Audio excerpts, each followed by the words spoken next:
Right. That 30-second intro is better than anything you will watch in the Oscars this year. So we'll remove that unpleasant sight. I didn't think the intro would be us sort of almost erotically merging to the strains of Gershwin. That's amazing. Those are two brilliant pieces of music. Rhapsody in Blue by Gershwin and Threnody for the Victims of Hiroshima by Penderecki. Although I'm not sure they were ever meant to be played like in the same program. Yeah.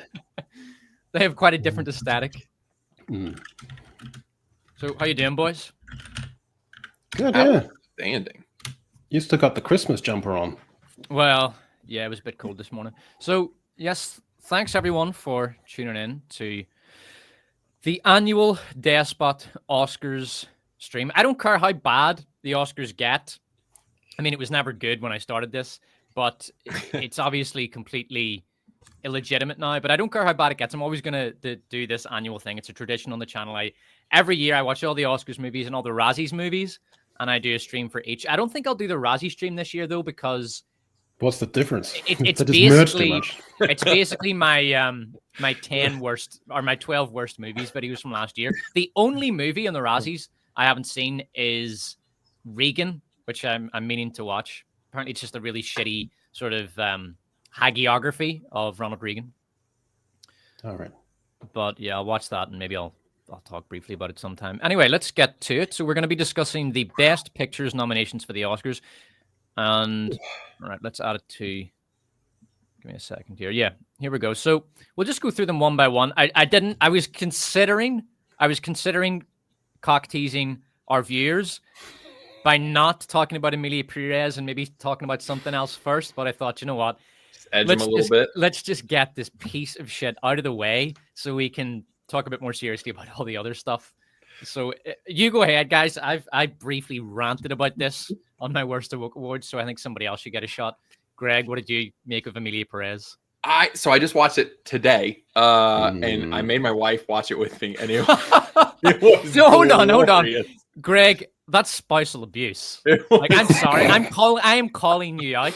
Okay. Listen, I had to watch Anora by myself. I had to watch Nickel Boys by myself. Well, that wasn't horrible, but I had to watch Anora by myself, which was just trash. I need a company for this one. It was.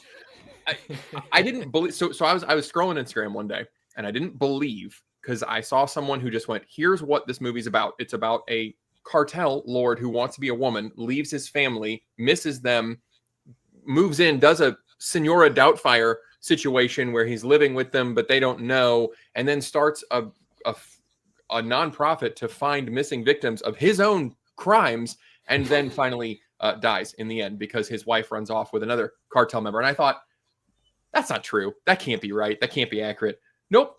100% fucking spot on. And having watched it myself, I still don't fully believe what I saw or the ending. Just the ending was just like, and they die. God damn. It was, I don't know if it got nominated because they thought that it was like very progressive, but it feels rather regressive for trans people, because this person just decided, I don't want to be a guy anymore, and even though I'm a murderer and everything, I just want to be a woman, and I'm absolved of all my crimes now. But then when I change my mind, I do want to be in my kids' lives. And like Emilia, I don't remember what the guy's name was originally, is just a terrible human being throughout the movie, and I don't know if that was on purpose or not. But either way, it's the music is terrible. Most of the music just is awful. It's the tunes are just it's the kind of tunes that my 5 or 6 year old would make up. Just it reminded me of Elf when he's singing in the elevator and he just is like, I got to make up a tune right now, so I'm just going to sing about the things that are happening around me. That's the kind of music that is in this movie. It was it was real bad. What about you, Echo? What were your thoughts? Oh, Echo's taking off here. So I'll speak. I'll briefly speak, because people often get distracted about what a horrible human being Emilia is in this, because they say, well, he murdered all those rival gang members. It's actually stated in the movie. Zoe Saldana says to him, you got your position because you annihilated your rival gangs. Now, to annihilate a rival Mexican cartel, you're talking thousands of deaths. So this guy is responsible for thousands of deaths. But it's not just that. Even when he transitions, he goes for offer his surgery, he abandons his own fucking children. Yeah. He literally just abandons his kids to fuck off so he can lead his best life. And that's I don't care if he does think of himself as a woman and he wants to go and live his true self. It's too late for that. You're a dad now, okay? Yeah. If you want to wait for when your kids are grown up and then, wait till they're, say, at least 16, at least, then take off and go get all your surgeries, then you can do that. But not now. You have to be a dad. That's your main responsibility in life. And no, he just takes off. And that's something that I haven't heard criticized a lot about this movie. This utterly reprehensible, disgusting human being who murders people, abandons his family, and then decides to start a nonprofit just so that he can, bask in the glow of the kudos from the pub. It's just, it is a moral catastrophe, this movie. And that's without even getting into just how bad it is from many aspects of filmmaking. But I'll let Echo rant for a bit. Echo, what did you make of Emilia Perez? Man to woman, or woman to man, man to woman, from penis to vagina. Come on, that's a Tony Award winning. It's beautiful. That is the first cover of that song that I've heard. So that's hopefully the last. What a beautiful, powerful, stirring song. Clip that and put it as a little short on my channel. Oh God. Echo Chamberlain covers penis to vagina. What was really messed up is you're right. The kid even has a song. One of the songs is the kid singing about how his dad smells. Auntie Emilia smells like his dad. And he's like, you smell just like my dad, and lists off all the things that he smells like. And then Emilia's like crying, like, we're supposed to feel sorry for this dude. And it's like, dude, you abandon your kid, and he's right here in front of you saying that how he misses his father, and you smell like his father, and you're just like, yeah, that sucks. Sucks for me. I feel terrible. Because they've been brought back from Switzerland on the vague premise that some distant cousin is now going to take care of them when they come back. So the film is full of confused moral bombast. The idea of having a gritty cartel-based theme and then layering a musical on top of that is the stupidest, weirdest progressive fever dream I could ever imagine. Yeah. The fact that it's not even set in Mexico, but it's filmed on sound stages in France, and you've somehow upset Mexican people who don't like to see a retrograde version of their own culture, and you've somehow pissed off GLAAD, who think it's a retrograde version of the trans community. So you've pissed off everyone you nominally or provisionally wanting to be appealing to. Like the whole thing with the Oscars so white, that whole thing, and then the backlash against that. If you take that backlash to its furthest possible socio-cultural extreme, this would be that film. So I've gone completely in the other direction. 13 Oscar nominations. It's bananas. It doesn't make any sense. You bring up a good point about how like it was filmed in France, and I don't recommend anybody actually do watch this, but if you do, because it's on Netflix, so if you already have it, it's not a big risk. Just jump around. You can. It's one of the worst green screen efforts that I've seen in a very long time. Like sometimes, obviously, they can't do everything in practical effects, but a lot of this stuff is just general in the city. Whatever, shouldn't be that hard to film, and the background lighting versus the character lighting is so terrible. It's the most unprofessional looking film that I've seen in a very long time. Like Disney Channel shows do a better job of getting the actual cinematography correct than this Oscar nominee did. But how weird that, first of all, if you're a director, you call yourself, what is it? Something auteur, like a renegade auteur. That's what you put in the trailer, from renegade auteur director. So that's why I'm now officially outlaw iconoclast on this stream. But the fact that he went to Mexico because he thought it might be good to film there, but it didn't correspond to the sort of fever dream, imagined, semi-romanticized and heightened idea of Mexico that he had in his head. So he then went back to France to film that heightened, envisaged idea of Mexico that he had because the one didn't subscribe to it. I can imagine that he goes to Mexico City and he says, wow, there's a lot of white people here. and he sees like Hasidic Jews walking down the street who look actually quite well off. And there's a lot of wealth, and the place is actually kind of clean in most of it. And he's like, "No, this doesn't work at all. Where's the guys in sombreros and guitars? I thought everyone in Mexico was brown. That guy's ginger. What's he doing here? Like, he just has this ridiculous American fantasy. He's like, where's the yellow filter? There's no yellow filter here. Why? I thought there was a yellow filter. He has this ridiculous fantasy of what Mexico is in his head. It's almost like when people go to Paris, they don't realize what an absolute fucking dump it is. So they're shocked when they go there and they realize, wow, this place fucking stinks. And I mean, I've met people like that. I remember being in a hostel the first time I went to Paris, and I met these American girls who were in shock because they said, I said, what's, you look pretty down, what's going on? And they said, we've been to all these clubs, and the guys here are all losers. They're all just douches. And I said, I actually called them out. I said, okay, you were expecting a kind of suave French seducteur type.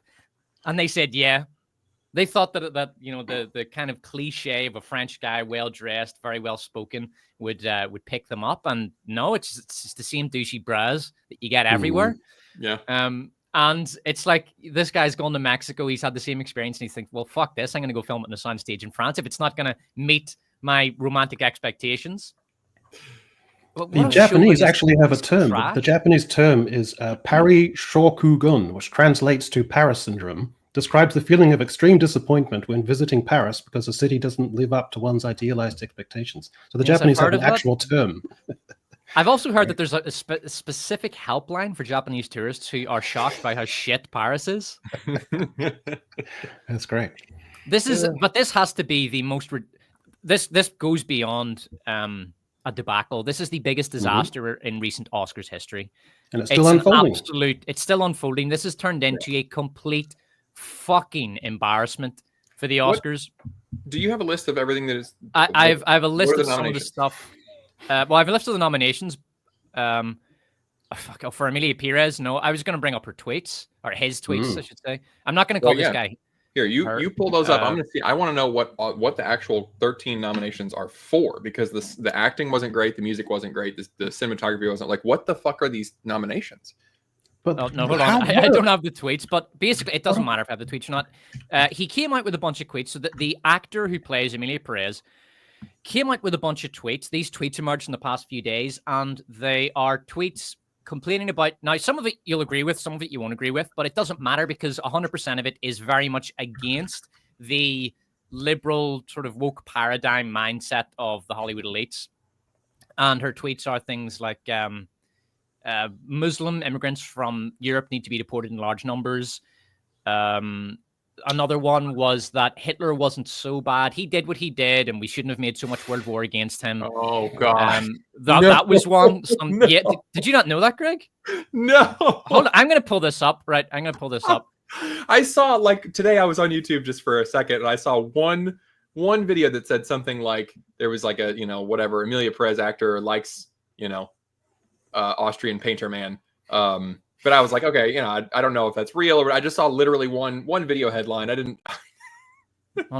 Give me a minute. You two take over my stream, hijack my stream for a minute while because I need to change this into a PDF to show Greg. Okay. Right. The weird thing is that what a weird swerve is that all her tweets have a mean ultra reactionary tinge to them. That's the weirdest thing to get my head around, because then we've got to incorporate that as well. So that's really strange. Like talking about Islam being responsible for all major troubles and things, and there's too many Muslims in Spain and all this other stuff. So it's very confusing. But because you're from a minority, you get some sort of indemnity from judgment that other people would get, is the rationale. I'm going to try and deconstruct it. Okay, Greg, I need you to sort of to go along with me in this, because I'm going to go through it step by step, not from my perspective, but what I think their muddled, strange, feverish perspective is. Okay? Yeah. Okay. So the paradigm would be gangster rap, where you can, the gangster rappers can talk about pimps and drug taking, and even misogyny can be in there. The rationale being that they've come from a context where they're forced into it, where the context is different, where they've had to suffer through circumstances that are outside the experience of others. So therefore, they have some sort of cultural indemnity where that can be on the records and liberals can condone it. And the analogy here would be that if you come from a trans background, you've had to go through being transgressed against, through psychological trauma, internalized self-hatred. So therefore, from that context, you've built up some kind of indemnity where you might get more of a slight pass if you have tweets like this compared to someone like Gina Carano. So that's what I think their perspective is, which of course is a total load of bollocks because you're responsible for your actions and your tweets. And if you send off apology tweets that are apologizing for, I'm sorry that you were offended by them, that ain't good enough. What do you think? No, I think you're absolutely correct. I think that's what they're going for. They're just everything bad they do is, it's a trauma response to the treatment by society, and it's that same gymnastics that like the bad things aren't bad, and if they are bad, it's society's fault for the treatment, of the person. So, and they even like literally press that in where the mentality is that he grew up in this culture as a cartel guy who presumably killed and tortured people because he was railroaded into it by his circumstances. So therefore, he doesn't especially have to atone when he does their new life because that was the circumstances, and that's the moral fiber of the story. Yeah, but even then, they haven't even addressed the abandonment of the children, and even more bizarrely, his fraud, because this guy basically pretends to be someone else. He pretends to be the kid's aunt and Selena Gomez's cousin, so that he can have access to his kids' lives. So he's lying now. He's lying to everyone. He's lying to his own children to be in their lives again, as opposed to simply being honest and saying, "Look, I'm alive, but I have had a sex change operation," which might have been mildly watchable to see how the family responds to that. But instead, it's, as Greg Owen said, it's a Senor Doubtfire. Yeah, that's great. Which is it's this another utterly bizarre aspect of this movie. I feel that if my dad did have a sex change operation, including rhinoplasty and dorodoplasty, I'd still probably be able to discern him among all that if I was a kid. You think so? You would know what he smells like. Apparently, that kid did, and sang all about it. So, never thought I'd imagine that hypothesis, but there you go. Right. I have a new member, Felonious Hack. So thank you very much, Felonious, for becoming a member. And I also want to address some of these super chats before we look at these tweets, which I know Greg is going to love. So Brian Bring says, so to change the subject, but Echo, I finally watched The Fastest Indian as a New Zealander. What was your thoughts of the movie? Thank goodness you guys are back. The main actor, what's his name? The guy from Silence of the Lambs. So Anthony Hopkins. He tries a New Zealand accent, and it's literally the strangest thing I've ever heard. It's incomprehensibly weird, him trying to sound like a New Zealander. But it doesn't matter because they got the sweet nature of New Zealand in that film. And it's really good. It's a touching, cute, lovely little film. Everyone should go see it. Nice. I might check that out. That's a recent movie? No, it's about 10 or 15 years ago. About Burt Munro, who set like a land speed record out in Utah, wherever those flatlands are. Okay. Ryan Bannon says penis or vagina. La la la la la. I think he's asking for our preference, lads. AM8566. Great to see you guys together again. Despot is a generous ruler. Thank you very much, AM8566. And James Busher says, so like, this is just another one of those anti-SJW cringe channels. Bro, it's not 2016 anymore. This is so cringe. God bless non-playable sheep. Yes, I am a fan of non-playable sheep. And visual anxiety art can confirm with Despot, or as I call him, Irish Tim Pool. Although I embrace the baldiness. Right, I show it off. I own it. Whereas Tim Pool wears his beanie to cover it up. Open trash bags and crowds of people drinking on the weekdays. Unfortunately, I thought he was talking about Aaron for a second. He's talking about Paris. But yeah, unfortunately, you also get a lot of crowds and people drinking on the weekdays. It reminds me of St. Patrick's Day, actually. St. Patrick's Day is such a fucking shit show in Belfast. Jesus Christ. But yeah, Paris is a fucking dump, man. And that was in 2011 I went there. I haven't been there since 2013, and God knows how bad it is now. All right, hopefully these have finally downloaded. Give me a second. I'm downloading my PDF file so we can have a look at it. Almost. Okay, so while it's coming down, I finally was able to freaking pull it up because all I could find was Best Picture and Best Actor for Carla Sofia Gascon. And I saw in the comments, my so-called Gen X Life said she can't wait for a man to win Best Actress this year. That's going to be fantastic. But all the women that are upset about that they don't get to have an opinion on that. I don't know if you guys remember a few years ago, we were all told that if we're not women, we don't get to have opinion on like being a woman and all of that when we were talking about other political things. And now actual women don't like this kind of stuff, and they're being told to shut up because they don't understand. So what we got? Best Picture, Best Director, Best Cinematography, which is fucking hilarious because it's terrible looking. The Best Director is a fucking disgrace. Best Adapted Screenplay, Best Film Editing. What editing? What the fuck? It was super, like, it was the kind of editing that I do. It was just, basic cuts from one thing to the other. Like, that's the shit I do and with my own videos. Best International Feature Film. Okay, I guess there was something else in the world this year. Best Original Score. I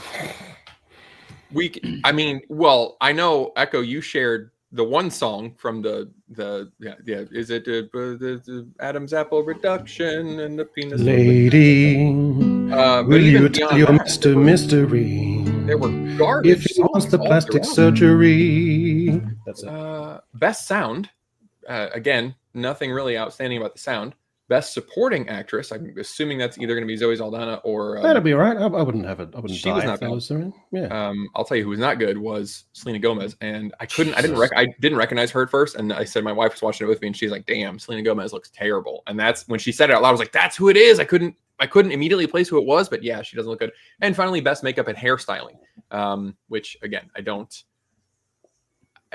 understand a single one of these nominations other than maybe Supporting Actress for Zoe, because she was giving it her all in this. Absolutely, she was giving her. Apparently, her Spanish was bollocks, but I can't speak to that since I don't speak Spanish.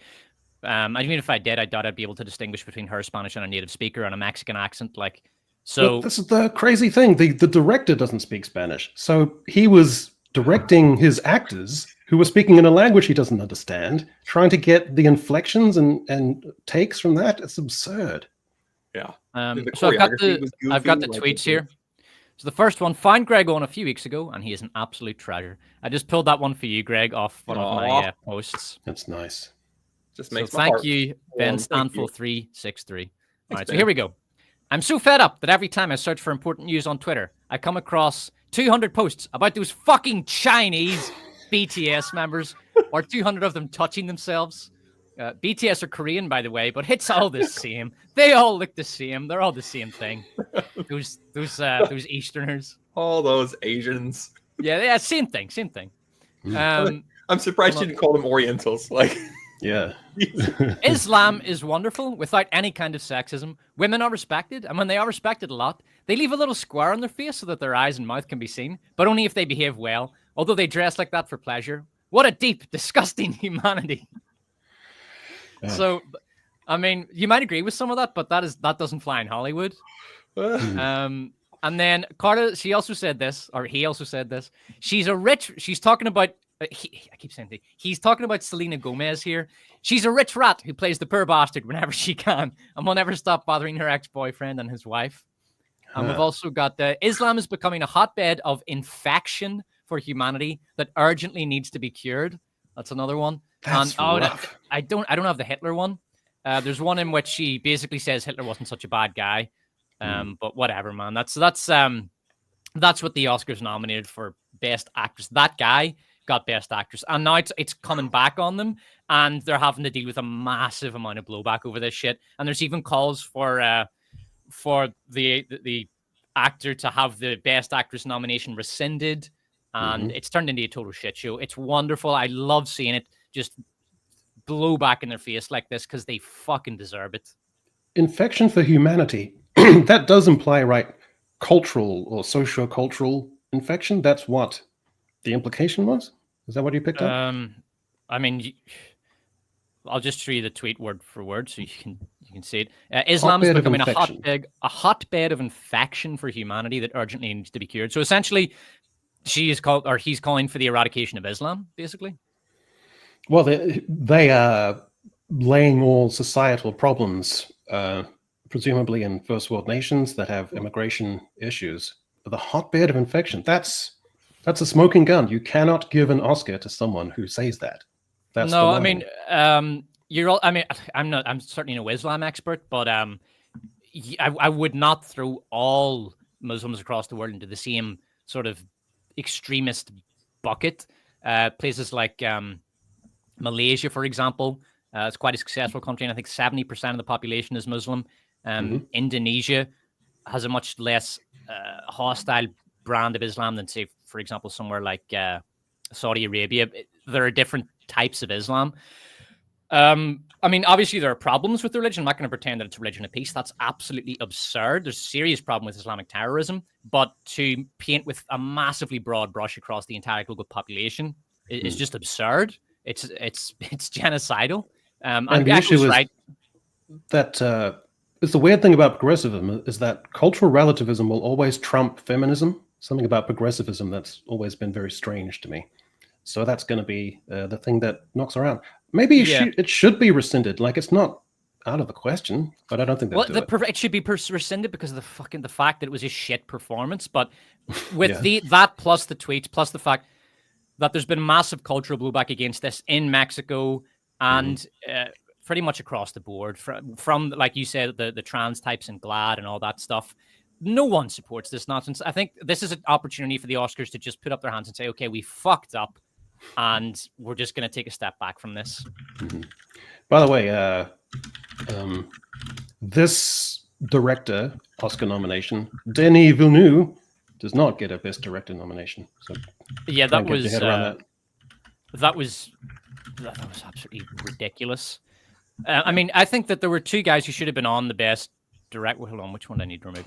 There were two directors that should have gotten a nomination. Obviously, Denis Villeneuve for Dune, and the second one was John M. Chu for Wicked. I think he did an excellent job in adapting, because it's very difficult to adapt a stage musical into a movie. Hold on, let me see this. And get the energy, you know? Yeah, I don't know. I think that was stretched real bad. I mean, I think it was still a good movie, but I also the stretching of that out to two movies is that's rough. Hold on. This guy says Islam is incompatible. Period. It will always be opposed and adversarial to Christianity. It is part of the anti-whiteism destroying Western culture.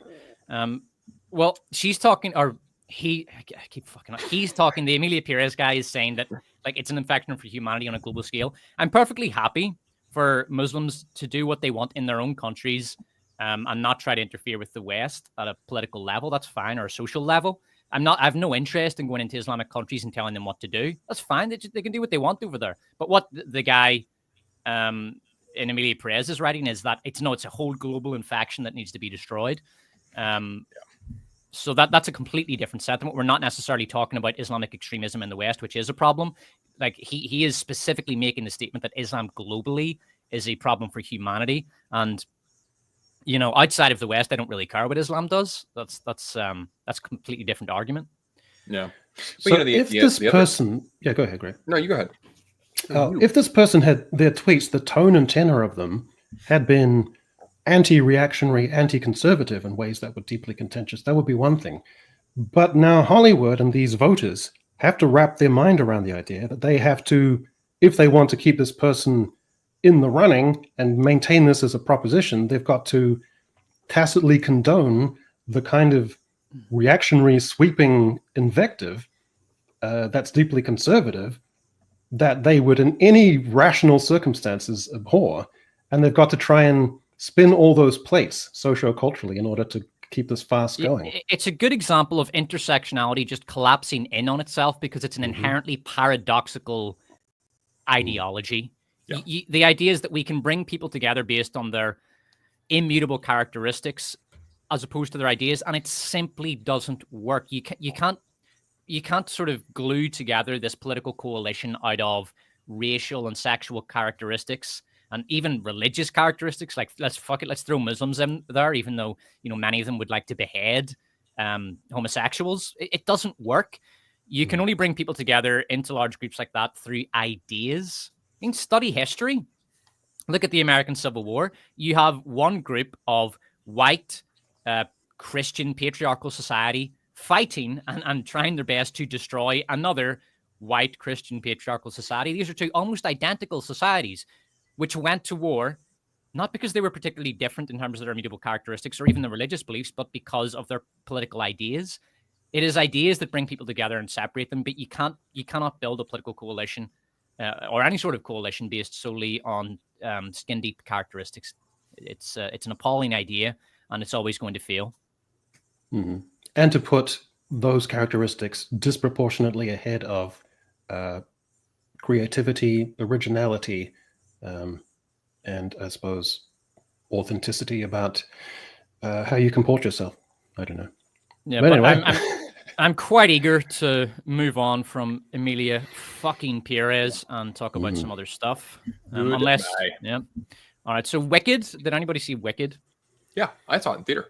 It was fun. Oh wait, before I do, I just want to get to the super chat briefly. So Visual Anxiety Art gives me $5. Thank you very much. Great Visual name. Anxiety, and he says, can confirm with Despot, or as I call him, Irish Tim Pool. Paris is terrible. Oh yeah, we read that one. And then Flonius Hack and Cupcake's Corner W/American Cupcake became a new member. Thank you, Cupcake. And Visual Anxiety Art gives me $5 and says, to be clear, I enjoy you all. Despot and Greg especially. Echo, I got to catch up on you, but you guys make my middle-aged dystopia amazing. Well, thank you very much, Visual Anxiety. And Rust Cole 01. Do you think Greg could pass as trans, even though he is roughly the size of a scat? Roughly the size of a Sasquatch? I've tried. I think if he had my videos, I'm not real good at it, so I don't think I could do it real well. No, I think if he had a particular type of curly wig and blush, he could be like, like a fusty old librarian chick. I think he could pull that off. So yeah, Wicked. I thought it was an excellent musical. As a movie, there's a couple of things that are wrong with it. There's a subplot about animals which goes on for too long. Yeah. And what's the name of that guy who was in Game of Thrones, the dwarf actor? Forget his name. Come on, chat. Chat, help me out here. That wanker that cost all those little people jobs in the Snow White movie. What's his name? Dinklage. Peter Dinklage. Yeah. So I hate that guy so much because of what he did during the Snow White debacle, depriving little people of jobs, that I find it difficult to see him in anything. And that very rarely happens. Like, I can watch Rachel Zegler because she just says stupid shit. That's really it. She doesn't actually do anything that has negatively harmed somebody's life.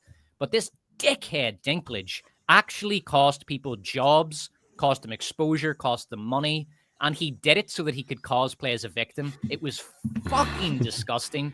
And it was hard to see him on screen. Like, I genuinely, that's how much I hate that guy, just for that one thing that he did. So it was a little bit difficult just having to listen to his voice in the movie. Although that's a very personal thing to me, although I'm sure a lot of people agree with that.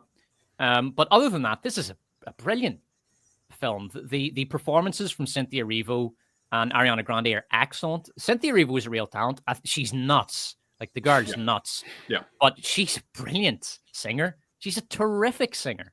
Yeah. And she's a very good actress. And the chemistry between Cynthia Erivo and Ariana Grande was great. And as well as that, Ariana Grande deserves her nomination for Best Supporting Actress because she's a pop star. And generally speaking, when pop stars act in things, it doesn't go well. But she was great in this.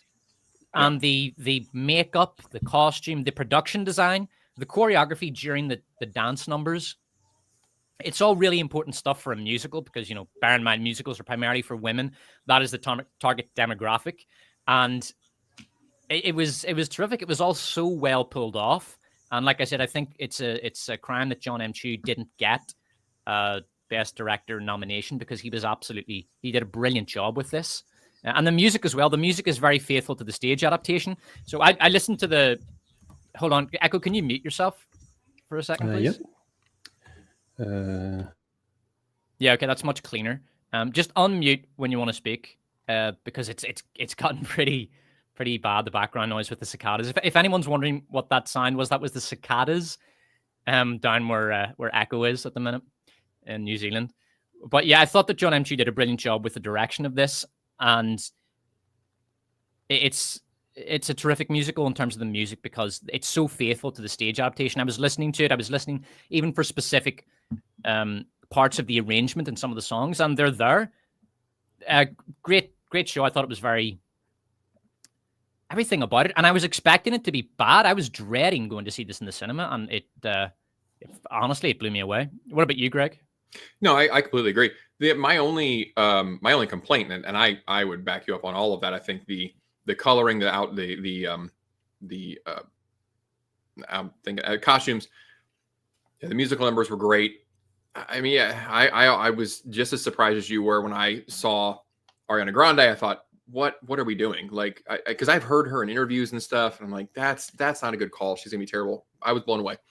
The only thing that really bothered me was it felt real slow in some parts, and I don't know what those parts were because I've never seen the stage show, so I don't know what they stretched. I know that I knew that they did because I know there's a part 2, but I do recall a few times during the movie thinking like, all right, we've achieved what this scene is supposed to achieve, and I feel like we're just lingering in some spots for no real reason.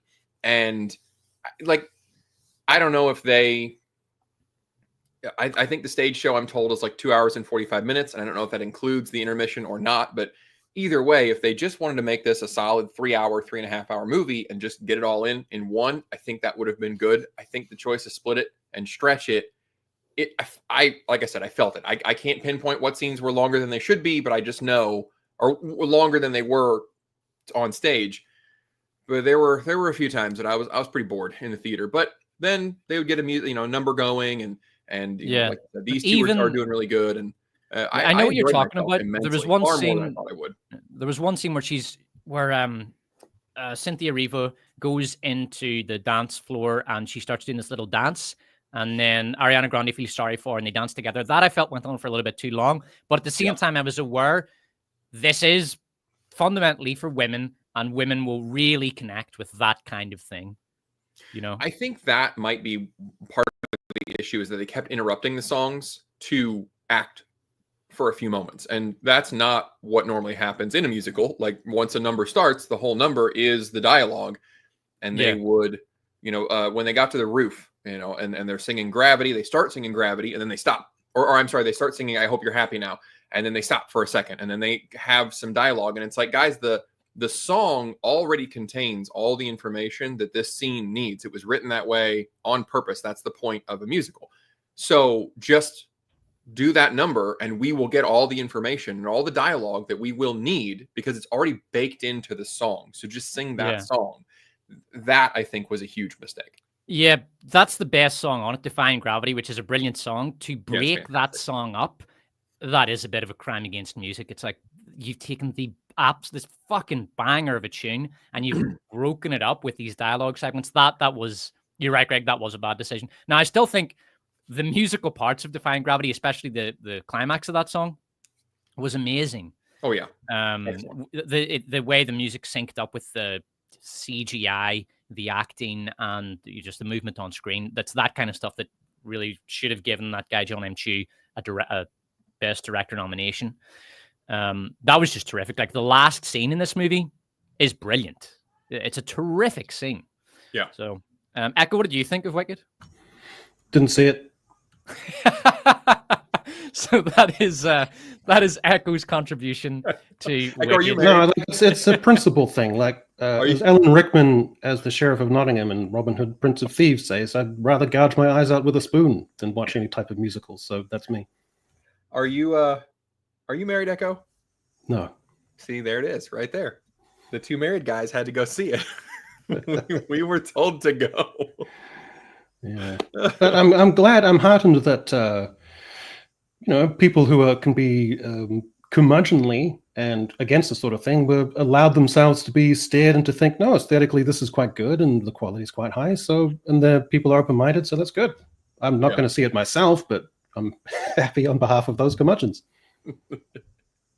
It was if you do end up seeing it, I think you might be surprised that that's not going to more. It's more enjoyable than I thought it was going to be. I thought it was going to be very, very bad, especially Gen X is talking about the press tour. There was all kind of calamity on that, and I thought, oh, I'm gonna hate this. And this play and book, just I'll never fully love them because they, in my opinion, kicked off the trendiness of, wait, what if we tell a secret story where the villain actually is the good, totally misunderstood, and it's really the good guys that totally fuck that person over if we make up a bunch of background stuff. Like, I think that this play is what kicked that trend off, and we've seen that done to death in movies. And so I already have prejudice against almost this going in. I think that's an illegitimate criticism of this, of Wicked, because when Wicked did that, it was an interesting idea, right? But the well became so fucking poisoned that even going back to that to a movie that where it's not trite and cliche, it was actually quite an interesting idea at the time.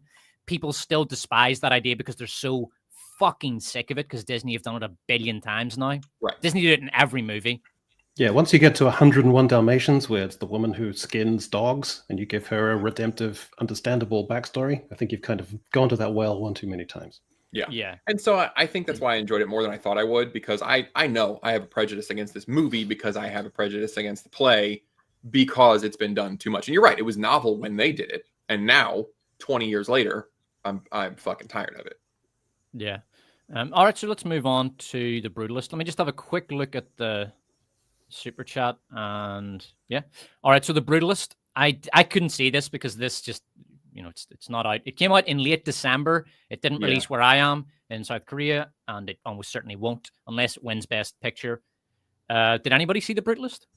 I haven't. I'm gonna try to find a way to see it, but it's not any theaters around me, so it's like there's this weird, I guess they can release these things in like 5 theaters in November for a week and then be eligible. So that's why something like this happens. And anybody that still gives a fuck about the Oscars hears about this and they're like, what is this? Where did this movie come from? What is this? Well, it's because it's only been at festivals.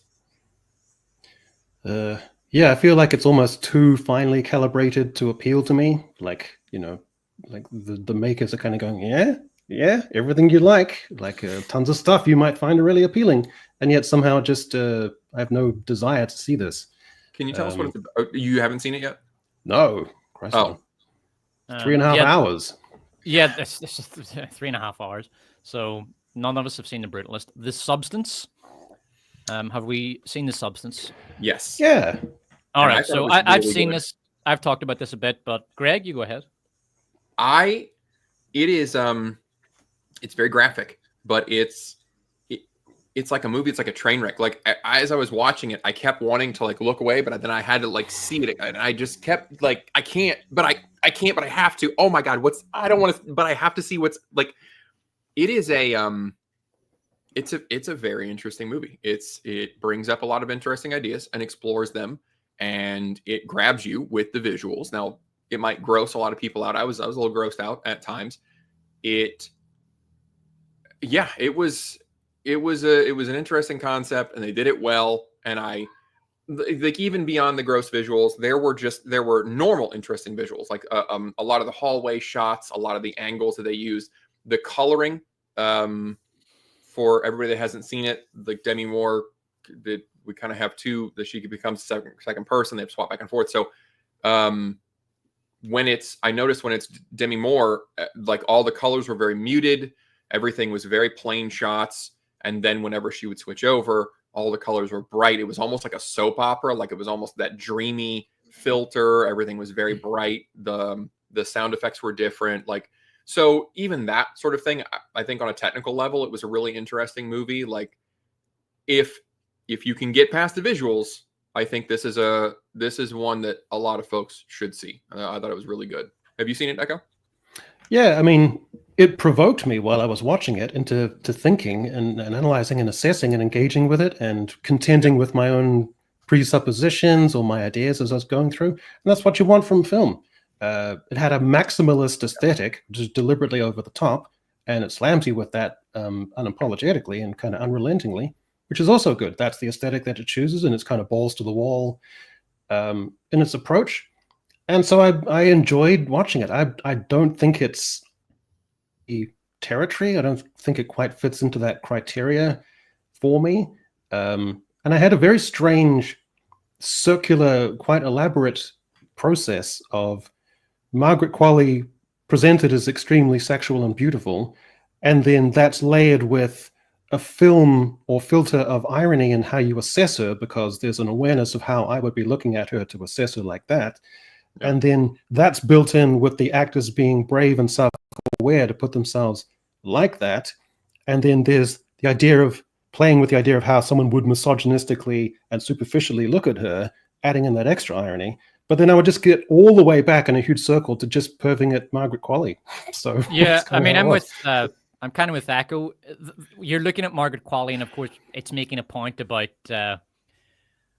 how women in media are very heavily sexualized, not just in the dance scenes, but just in the movie itself. Like she was given, the director gave her fake tits for this. Like those are the naked scene where she's looking at herself in the mirror, and I think for the rest of the movie as well, those are Margaret Qualley's breasts are quite small. She's still got a great body, but just has small breasts. But the director gave her large prosthetic breasts for this movie because she wanted to make her appear a much more stereotypical, almost pornographic idea of how women should look in mass media. Yeah. And you're aware of that looking at her. You're aware of all of these themes and ideas that the director has. But like Echo said, you're enjoying looking at this beautiful naked woman. I'm unabashed about it. Yeah. Yeah, no, I'm the same. I'm the same. Yeah. There was an interesting layer though that they present Demi Moore as like, look at this old bat, and like they have her naked, and I was like, I mean, like I see the point they're trying to make, but also like she still looks good. Like so yeah. They tried to do that, and they were like, look at this old washed up actress. Like I was like, I don't know, guys. Like I see the point that you're making. She doesn't look like a 20-year-old, but also she still look really good. But I liked how they explored the idea that even Demi Moore's character, it wasn't just this like external, your looks are all that matter to everyone else. Like she herself couldn't derive any kind of self-worth now that she thought she was ugly. And then they have the guy that wants that he thinks she's gorgeous, and he gives her his number and all of that. And she kind of brushes him off the first time they meet because he's just a middle-aged, nerdy looking, average looking guy.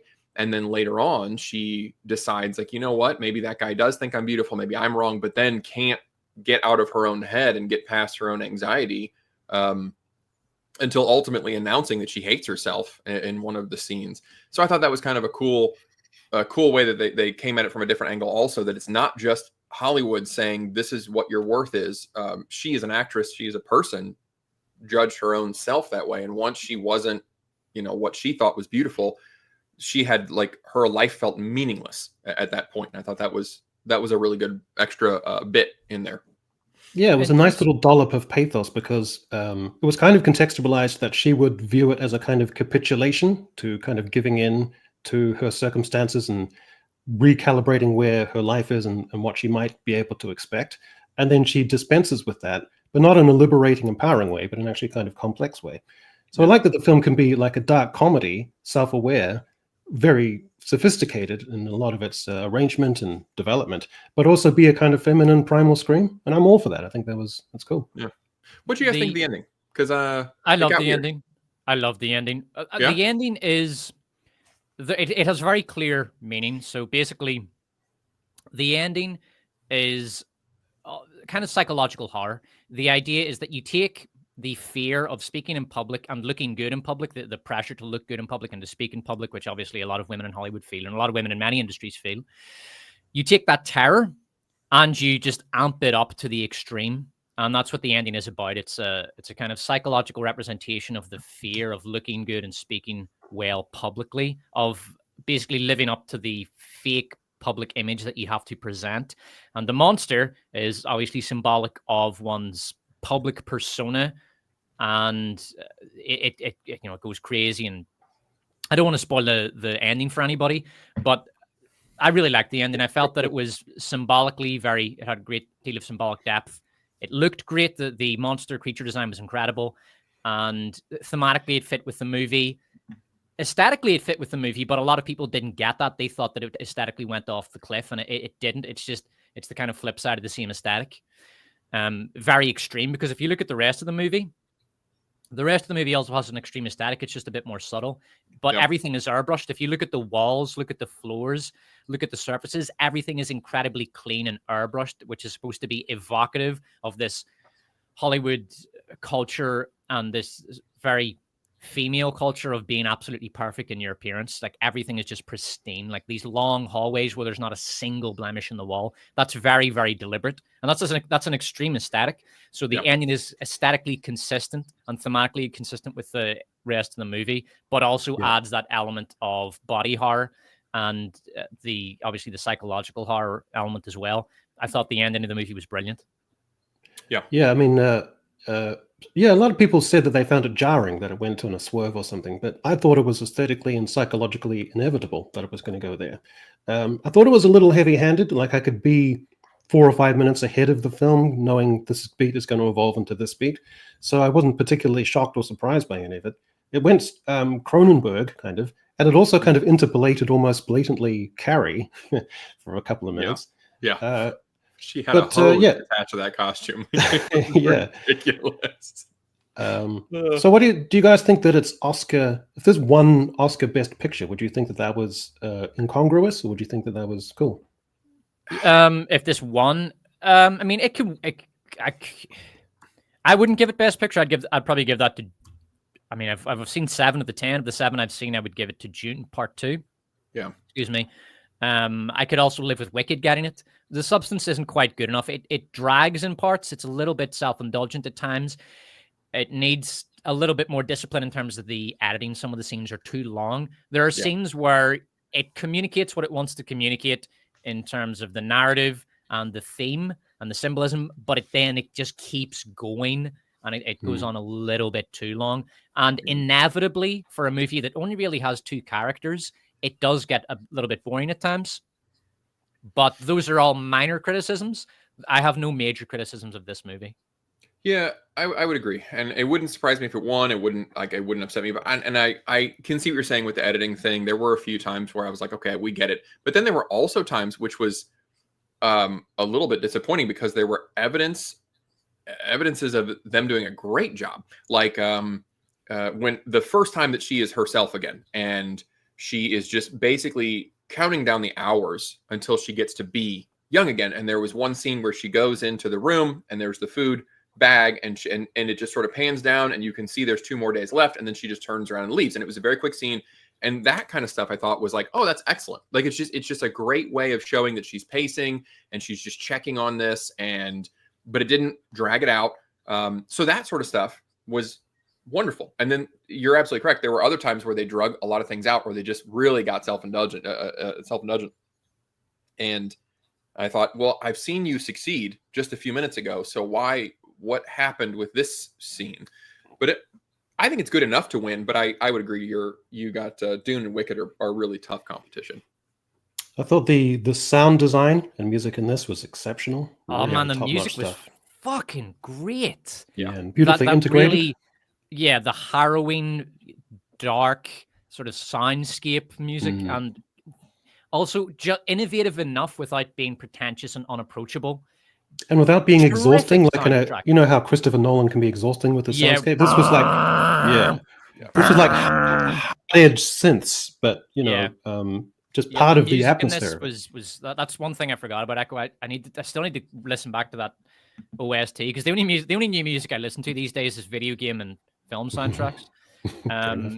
I got to listen back to that one. That was fucking great. Oh Jesus Christ. Okay, so who saw the Nickel Boys? I did. I saw that today.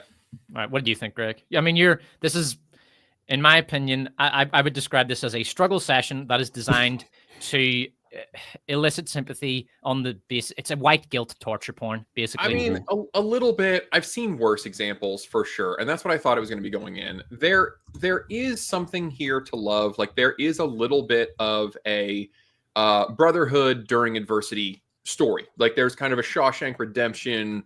We're in this crazy place, and we're going to, we got each other's backs because the wardens are crazy, and these other guys in here, they're terrible. So it's you and me, man. And then when we're gonna look out for each other. And if we have to escape, we're going to escape with each other. And so there was a little bit of that brotherhood in the trenches theme, and they pulled that off. But the problem is that the backdrop is, yes, remember, hey, you guys remember racism? Remember how terrible it was? Never, ever forget that. Ever. You can never forget that. And it kept cutting to like a modern day where one of the guys was, they had, the news was that they were exhuming bodies that had been buried in this place. And so it was, at the very least, it was time appropriate, or like setting appropriate. I'm actually working on, I don't know. There's only so delicate you can be, but I'm working on a script of why like modern racism stories never work, because they never accurately portray racism, because it doesn't happen the way that it did in the 60s, when people would just walk up and just say N-word, like right to somebody's face. Like, I don't know where you guys live if that happens, but in America, that's very rare, like to just outward, like super. And so it's usually very subtle, but then it doesn't look any different from just somebody being an asshole to another person. Like, and so a lot of these scenes, they never portray racism. They just portray that the characters have perceived racism, but those are different things. So at least in this movie, the language made sense because it was period appropriate. And I'll give them credit. Even then, when they could have got away with it, they didn't get super indulgent with it. Obviously, it is a story set in the South. It's in Florida. There's racism happening. These guys are in a segregated, like basically work camp for youth sort of thing. But overall, I would just say the movie was kind of boring. Like the Brotherhood in the Trenches theme is cool for a while, but man, 2 hours and 20 minutes of it, like there just wasn't enough story to really continue to carry on. It was just a couple of days in the life of these guys. And I think you're understating it when you say that it was kind of boring. So when I watch all the Oscars movies every year, and I will watch the other three when I get a chance, when they become available. But I have a rule. I have an Oscars get out of Oscars free card. So basically, I can stop watching one Oscar movie every year, and this was the one I chose. I couldn't take any more after an hour of this. I was so bored. I was bored out of my mind. You spent that chip without the Brutalist? I was watching it. I don't care. I couldn't take any more. I just couldn't. People probably don't know this, but this movie is shown from the first-person perspective, literal first-person perspective. And I don't mean like over-the-shoulder shots, like where the camera's following around behind, or a tracking camera. No, the camera is the character's eyes. And you see the entire movie from the literal perspective of the darker-skinned guy above the lighter-skinned guy there, mostly, and then a little bit from the lighter-skinned guy's perspective.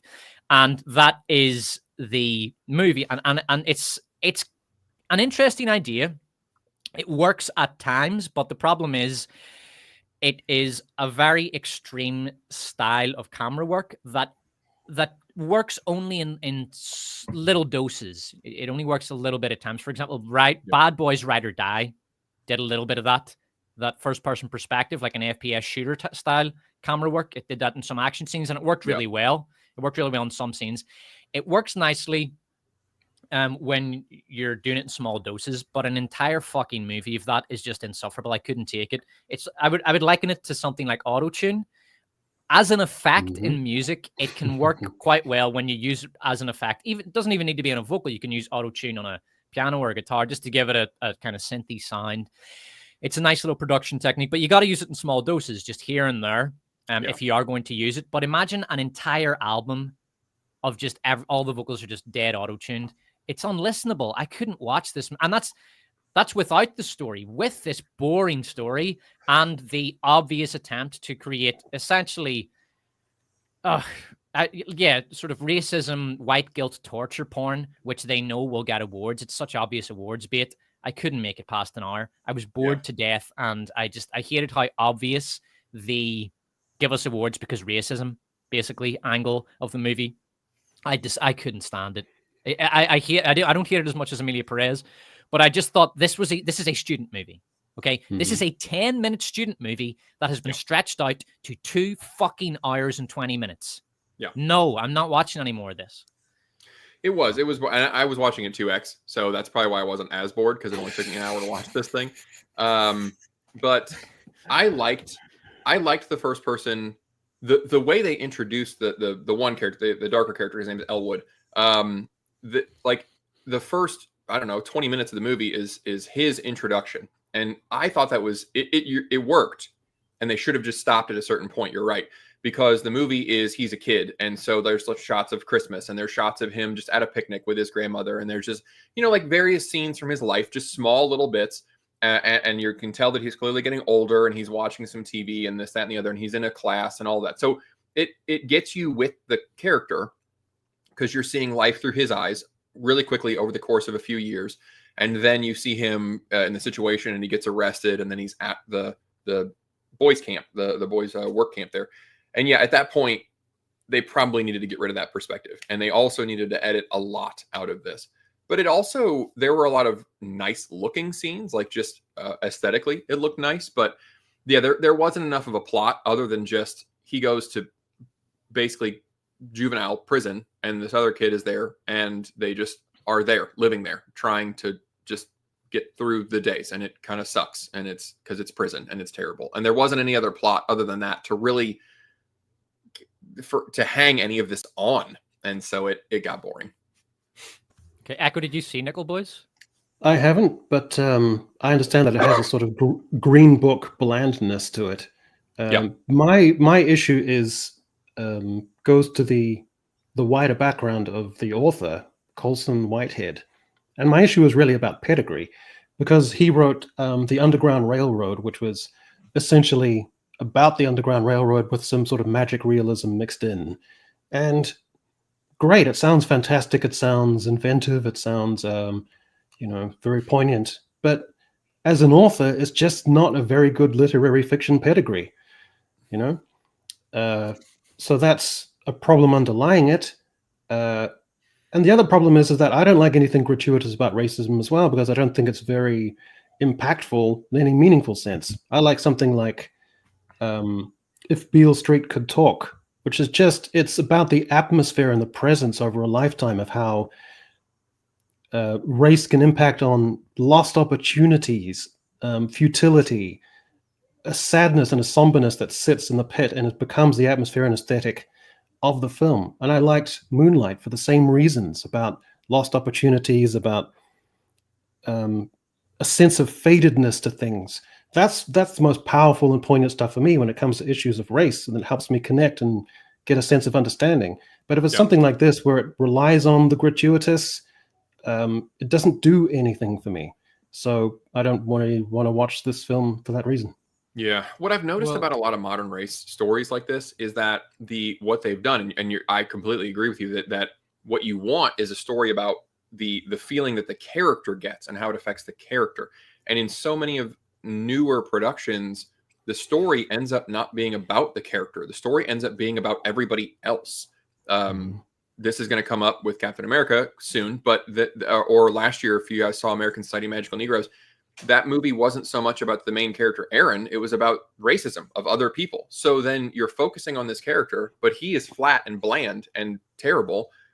And the story is really about society at large. But we don't see those people. So we just sort of hear about it secondhand. And then you end up with this really terrible story. It doesn't make a lot of sense, usually, because what you see doesn't agree with the attitude that the character has. And the character themselves isn't really a part of their own story. They're a tourist as we just sort of display racism. And it's like, that's fine, like it happened, but I learned about it in history class. I'm wanting to see a story, and I want to see a story about a character. I don't want to just see a movie where they just say, hey, do you remember racism exists? I'm like, yeah, I totally know that happened and we didn't have civil rights. And like, but is there a story here? Well, no, we just wanted to remind you that this was a time when they didn't have the same rights. Okay. I mean, that's cool, but we didn't go anywhere. Do you know, when I was watching Magical Negroes for my Worst of Woke Awards, and it occurred to me while I was watching it, this is a movie about a normal guy who gets brainwashed by a radical racist extremist. Yes, 100%. And that is, and we're supposed to think of the radical racist extremist as some sort of good guy. It is so fucking bizarre. It's like a movie that celebrates a jihadist who encourages a young Muslim guy to go and blow himself up in a marketplace. It's absolute cancer. Yeah. It's just a horrible, disgusting movie. Yeah, it was crazy, right? He sits a guy down the bar. David Allen Greer is like, "Hey, your life sucks, right?" And he's like, "Yeah." And he's like, "That's because white people." And Aaron's like, "Wait, are you sure?" He's like, "Yeah, totally is. Totally because of white people." So come with me. I will say this: Nickel Boys is more tiresome than hateful. I don't think it's hateful race bait. It's just kind of tiresome. I've seen it's played out and it's overdone and massively overwrought. But Jesus Christ, it is not the American Society of Magical Negroes. That movie is fucking cancer. That movie's hilarious. Well, I'll say that. I'll say that Nickel Boys has a little bit of artistic merit to it. I will say that. I think there's there's endeavor behind this at least. It's not that documentary, It's Going to Be All White, I think it's called. Still on 0% on Rotten Tomatoes, which is great. Anyway, we'll move on. So, Dune Part 2. Yes. So, boys, what do you reckon? Greg, you can go ahead. I did a video on this, and I haven't rewatched it since I meant to rewatch it. I was going to rewatch it yesterday. I ended up watching The Apprentice, the Trump movie. We'll talk about that in a little bit because that got a couple of actor nominations. But what did you think of Dune, Greg? I got to see that one. I'm the same way. I meant to rewatch it because I haven't watched it since last March. And I want to watch 1 and 2 back to back. I haven't done that yet to see if Part 2 makes me like Part 1 more.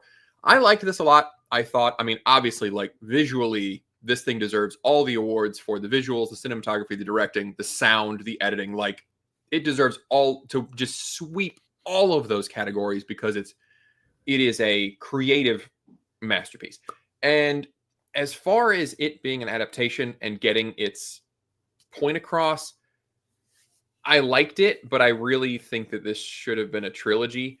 And the truncated timetable of everything in this movie happening in like 2 weeks or something, it just that rushing that and cutting a lot of characters out, like cutting out Count Fenring entirely.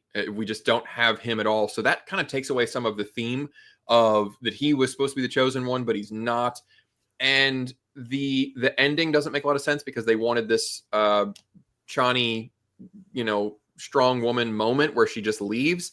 But again, it sort of undercuts the theme because they lose the scene where Jessica takes her aside and says, yes, he has to marry that woman, the Empress, but she's going to be basically lonely and well, she's going to have a child, but she's going to be lonely and miserable forever. And your history will remember us as the wives. Like, history knows we were the ones that were loved, and these political things have to happen. And that's part of the theme of the brutality of the universe. And it asks the question of, is Paul really changing anything? Right? He thinks he's changing things, and yet he still can't marry the woman he loves, just like his father couldn't marry the woman he loved and had to keep himself open for political marriages. So as much as he thinks he's changing, is he really, is kind of the subtext there. And they undercut all of that by having her do the cool frown face and I'm leaving and ride a worm off into the desert. And there were a few weaknesses that keep this from being perfect. But overall, if it won, I still think it's so gorgeous and it nails so many things correctly that it's a winner. Yeah, I will say that when I made my video on it, I misinterpreted the ending. I thought that Chani was taking off in a huff, but that she would be back. Basically, that was my interpretation, because I thought, well, she can't leave him because if she leaves him, then she won't be his wife for Dune Messiah. I just assumed that, but it seems that I was wrong. Like, no, she's left Paul, so now Paul doesn't have Chani in Dune Messiah, and it's massively lore breaking, which is just a massive problem. You can't do that. Yeah. So if Villeneuve went in that direction, he's just wrong. You shouldn't have done that. But at the same time, I understand. I think for Dune Messiah, what he's going to do, and he has to do this. Dune Messiah, people often say Dune is unfilmable. And it's not. The problem with Dune isn't that it's unfilmable, it's that it's infinitely filmable. There is an infinite variety of great Dune movies you could make, or indeed bad Dune movies you could make, and that's the problem. Directors kind of get lost in the possibilities. Dune Messiah is unfilmable because it's just a bunch of people sitting in rooms thinking and talking, and then there's a big explosion somewhere near the end. I'll not spoil it for anyone who has read the book or is looking forward to the movie. Children of Dune is quite good. And Villeneuve's gonna have to combine those two movies to finish this trilogy. Villeneuve's gonna have to combine those two books because there simply isn't enough action on-screen event, and there's no way you can make a blockbuster with just Dune Messiah. You have to use Children of Dune as well. So he's gonna combine those two books for the third movie. He has to. It'll be interesting to see how he deals with the Chani situation, or if he kind of just skips over that and goes straight into the Children of Dune timeline. That'll be interesting. As a movie, Dune Part 2 is brilliant. I mean, you can talk about the flaws of it as an adaptation, but as a movie, brilliant. And I particularly liked the fact that Paul Atreides, it's a villain's journey. It's a very successfully depicted villain's journey because we've seen the hero's journey a million times, right? And this is the story of a heroic young man whose family is almost destroyed by this great evil, the Harkonnens, who claws himself back from the brink of defeat and takes on the mantle of leadership for this horribly oppressed people and leads them in war against their oppressor. But as opposed to a hero's journey, it's a villain's story whereby he becomes a tyrannical leader over time in spite of himself and in spite of everything. And it's a good, I think it really carries the reason I wasn't so upset about Chani is because I think that the core of Herbert's book, of his political philosophy that he's describing in the book, is that individuals get swept along with events, and Paul is incapable of preventing himself from becoming a tyrannical leader because he has to become a tyrannical leader in order to achieve victory. The only way he takes control of Arrakis and maintains control of it is through tyranny. It is impossible to do otherwise, and that's part of the political messaging, the political ideas and philosophy of the book, that great power structures create tyranny by themselves and they create tyrants by themselves. When power is unchecked, that's what happens. And individuals that follow those structures get swept along with events and commit great evils. And that was very well depicted. I thought that was the beating core of the book. And that's the main thing you've got to get in the adaptation. You have to get the main thematic core and the ideas into the movie when you're doing an adaptation. And I felt that Villeneuve did that brilliantly. Yeah, I agree that theme, that like religious zealotry theme, that was there, that was nailed, and so that's what you have to get done, and he got it done. Echo, what did you think of Dune Part 2?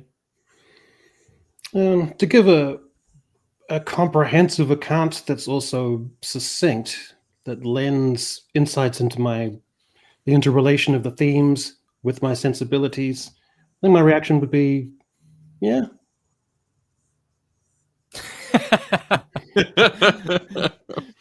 deep stuff. Few words. Echo Chamberlain. Yeah. That's my reaction to the film. I thought the only thing which was really striking to me is that I think Timothée Chalamet and Rebecca Ferguson is the weirdest on-screen mother-son pairing I've ever seen. It's really strange. Yeah, Rebecca Ferguson is hotter than Zendaya in this, by the way. Yeah. And that's a fucking hill I'm willing to die on. All right. So we're going to move on to, I can't see this. This is a super obscure biopic. To be honest, it stinks of awards bait because it comes out right at the end of December, right before awards season, but at the very end of the window where it's going to be eligible for awards, right? Yeah. Because it wants to be fresh in everyone's memory, and it wants to be in cinemas when all the Academy members and all the organizations are, nominating for their awards. So it stinks of awards bait, and it's a biopic. But I've heard good things about it. I am going to see it, but I can't because it's not out in cinemas where I am. So has anybody seen this? No.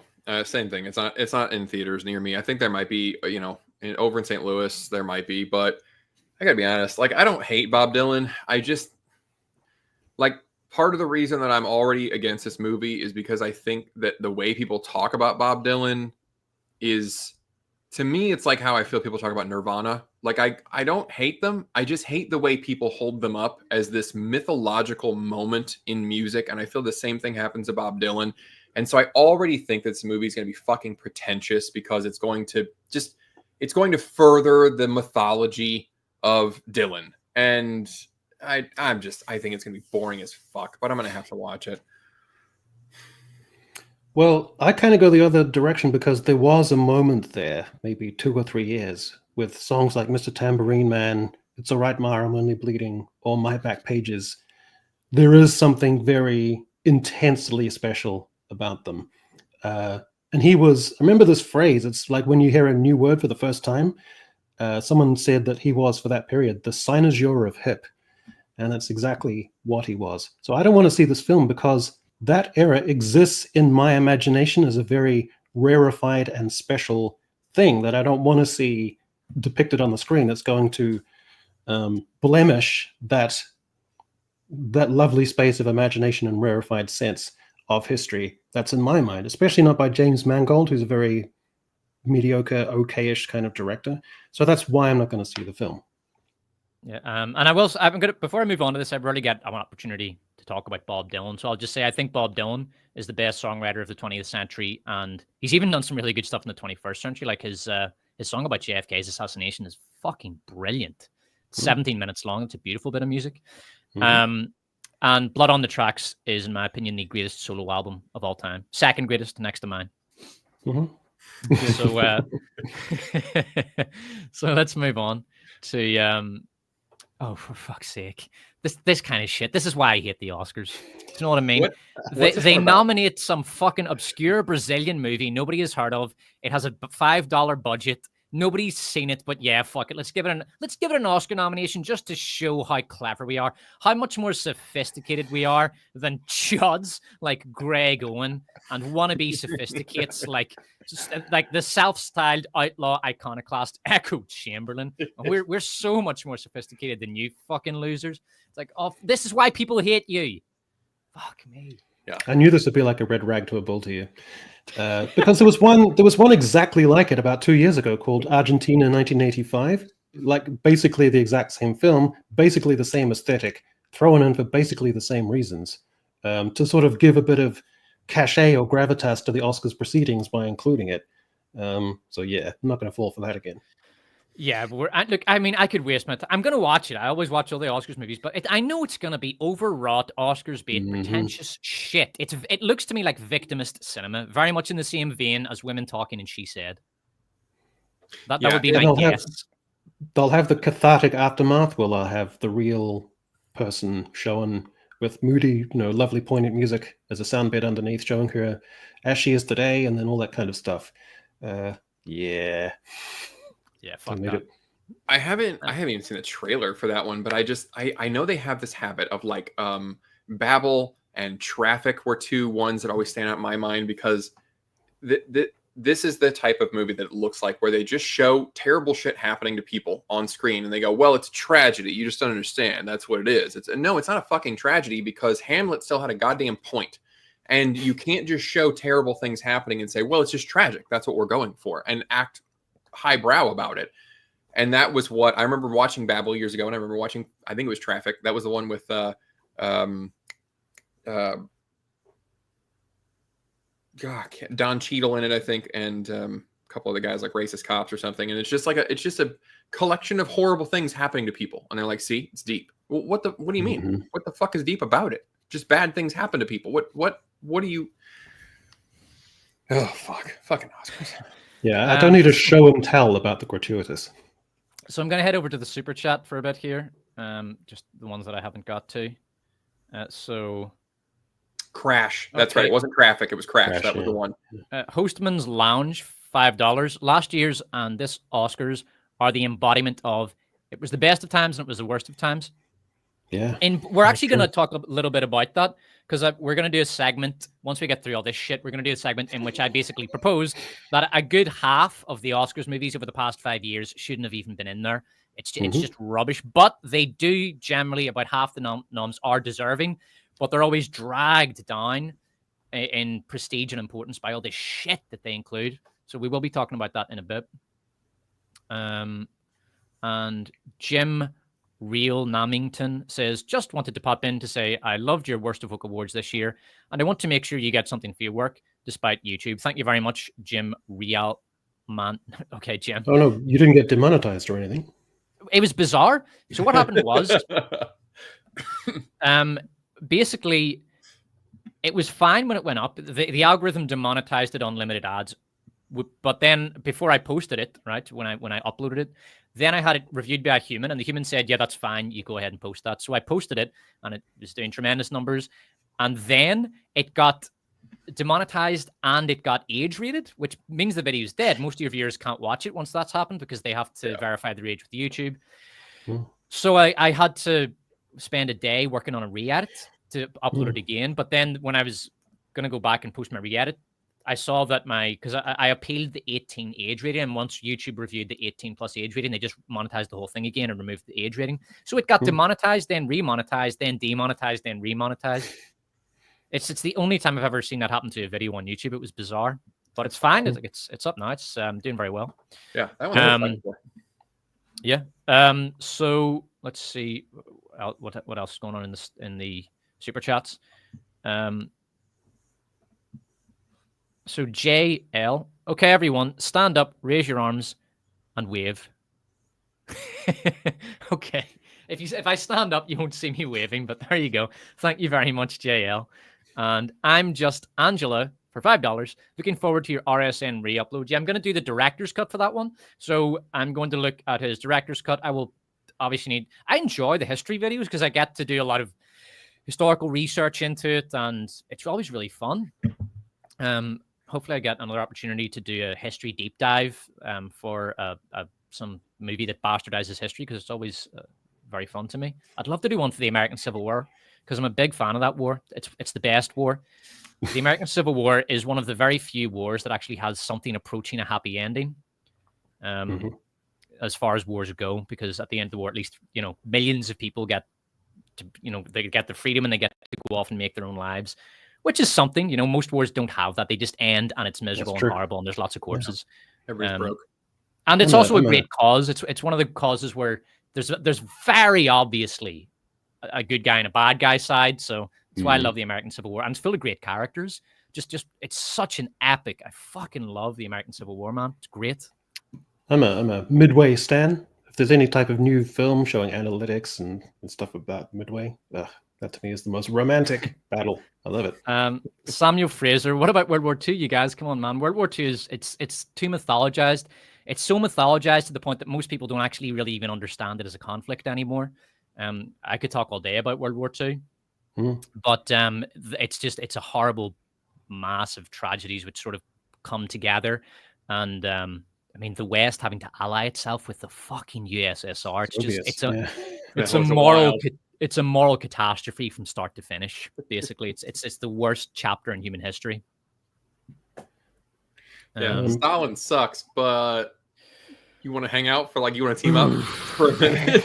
Fuck, man. But there is a kind of romance about it ends with the atom bombs. It ends with an atom bomb getting dropped in the heads of fucking Japanese school kids. Yeah. That's why I like the American Civil War, because that ends with millions of people leaving slavery. The fucking World War II ends with that. Just the Americanism of it, Greg. The stuff that had to happen just did. Like the Doolittle raid is absurd if you think about it and look at the analytics and logistics. But it worked and they did it. And Midway, Wade McCluskey, just on a hunch, swings northeast and then he just sees the trail of one boat heading back to the Japanese fleet. And then 6 minutes later, the whole course of the war turns. And then the Manhattan Project probably shouldn't have happened, but it just did. All that kind of stuff. So great. Yeah. All right. So, oh, man. All right. Sparks are going to fly, everyone. Sparks are going to fly. I like this movie, so we're going to get into it here. What?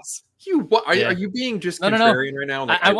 I want you to trash it first, and then I'll give my rebuttal. So I can't take that seriously. There's no fucking way that you actually, other than the fact that there's just tons of titties, that's the only nice thing that you're going to be able to say about this movie that I will believe that you actually enjoyed was just, hey, Mickey Madison's tits were out constantly, and there was just lots of butts, tons of sex, That's if you say anything other than that you liked about it, I will not believe you, because this movie, I'm gonna rank them.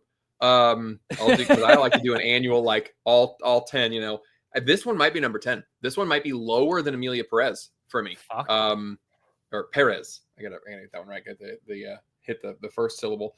This one actually might be worse because that one had a story. That one was trying to say something. This wants to be Pretty Woman, except it's two fucking 21, 25-year-olds who they meet in a strip club where everybody's just tits out the entire time. It's so gratuitous and unnecessary. And he's a spoiled rich kid that doesn't do anything but smoke weed and play video games all day and bang escorts. And so he brings her in, and we want it to be romantic. Like, look, he's paying her to be his girlfriend for a week, just like Richard Gere. Except then they fly to Las Vegas, and instead of him learning a lesson about how to love and her learning her self-worth, they just go on a ketamine-fueled bender for a fucking week and then get married in a Las Vegas chapel until his parents and his caretakers come and force them to annul their marriage. And then one guy just tries to rescue her. One of the thugs just is like, man, I could take you away from all this. And then she tries to fuck him in his car, and he wants to kiss her and form an emotional bond. And then she cries, and there's credits. What the fuck about this movie could you possibly say was any good? You know what? Actually, I take that back. There was one scene in the middle that I was laughing out like I was dying. It was fucking comedy. Is when the Armenian guy was driving over and shouting about what needed to happen on speakerphone, and they were trying to stop the two of them from leaving. Like that whole comedy of errors, I was dying laughing. I don't think that it was supposed to be funny, but I was fucking losing it. That is the only redeeming bit of this entire movie, was that sequence. But go ahead, please defend. All right. Echo, do you want to get laid into it? No, well? I mean, to use a crummy modern phrase, I literally can't even. All right. So basically, I like this movie. I think it's entertaining and funny, but what I get from the movie is that it's a movie about two people who have very severe character flaws. In the case of the spoiled Russian billionaire kid, he's a spoiled wanker who has obviously been raised very badly. He has absolutely no work ethic. He's a degenerate, and he just likes to have fun and party, basically. And then you've got Mickey Madison's character, and she is a moron, right? She's a stripper. She's a moron. She's very gullible and naive. And when you combine these two things, you get this sort of, I mean, you could call it a comedy of errors, but it's more like a disaster of errors with a bit of comedy thrown in there. And it comes to a predictable end. And I don't think there's anything wrong with having a movie with two fairly unlikable characters making really stupid decisions and suffering the consequences of them. I don't see why every movie needs to have likable characters making, decisions that you agree with. It's just it's a movie about stupid shit people do, but taken to the extremes. And I think the acting is excellent, both from the Russian kid and from Mickey Madison. Now, you might hate the characters, but you have to separate the characters from the actual actor. They're acting exactly the character they're supposed to be acting, and I think they both do it brilliantly. The Russian kid, does a great job of portraying this fucking detestable wee wanker who you just want to stomp on. And Mickey Madison gives a very convincing performance as an airhead stripper. There's nothing that is inauthentic about this. It completely depicts exactly what it wants to depict. Now, maybe you could say some of the comedy's a bit over the top with the Armenians running around chasing them, although I thought that was quite funny. And the motivation is there. He wants to basically just be a degenerate and have fun. She wants to get out of the stripper prostitution lifestyle and marry a billionaire. So their actions both make sense from a motivation point of view. And the ending is, of course, inevitable, given the fact that this kid has very powerful parents who are obviously strong-arming him. I don't see any problems with this in terms of acting or plot, theme. The aesthetic is great. I thought it was very well filmed, very well shot. And there's no single aspect of filmmaking that I can point to and criticize and say, okay, that was wrong. Cinematography is excellent. Acting, great. The dialogue is good in that it's naturalistic. It sounds like how people would speak in those situations without being overwrought or anything, but it's good, fresh sounding dialogue. There is one thing I didn't like about it. In fact, I hated the ending. I thought the ending kind of ruined the movie. If the movie had just ended with her in the car outside that house and that was it, that would have been great. Instead, she jumps on top of this bouncer guy, this thug type, and that kind of just fucking ruined it for me, because now I'm thinking, okay, well, why did she... I understand you're trying to drive home the themes, but no, it's done. Just let it fucking be. Just let it sit there, okay? Let the audience take it in. We don't need an additional little coda at the end. So I really didn't like the ending, but that was the only major aspect of it that I would criticize. I thought the rest of the movie was very, very well done. And for what it was, you might despise the idea of it, but I don't think there's anything wrong with that. I actually quite liked it. I think it's refreshing to make a movie about just horrible people. See, but I see what you're saying. And like, I see what you're saying. It's good for what it was, but I think that you do have to include what it was, and what it was fucking retarded. Because if I made a movie about toddlers playing dress up and it was very natural for what it was, I don't think that it would be proper to be like, well, I mean, that's how toddlers really act. Like, somebody would be like, well, why did you film toddlers for 2 hours playing blocks? This is fucking stupid.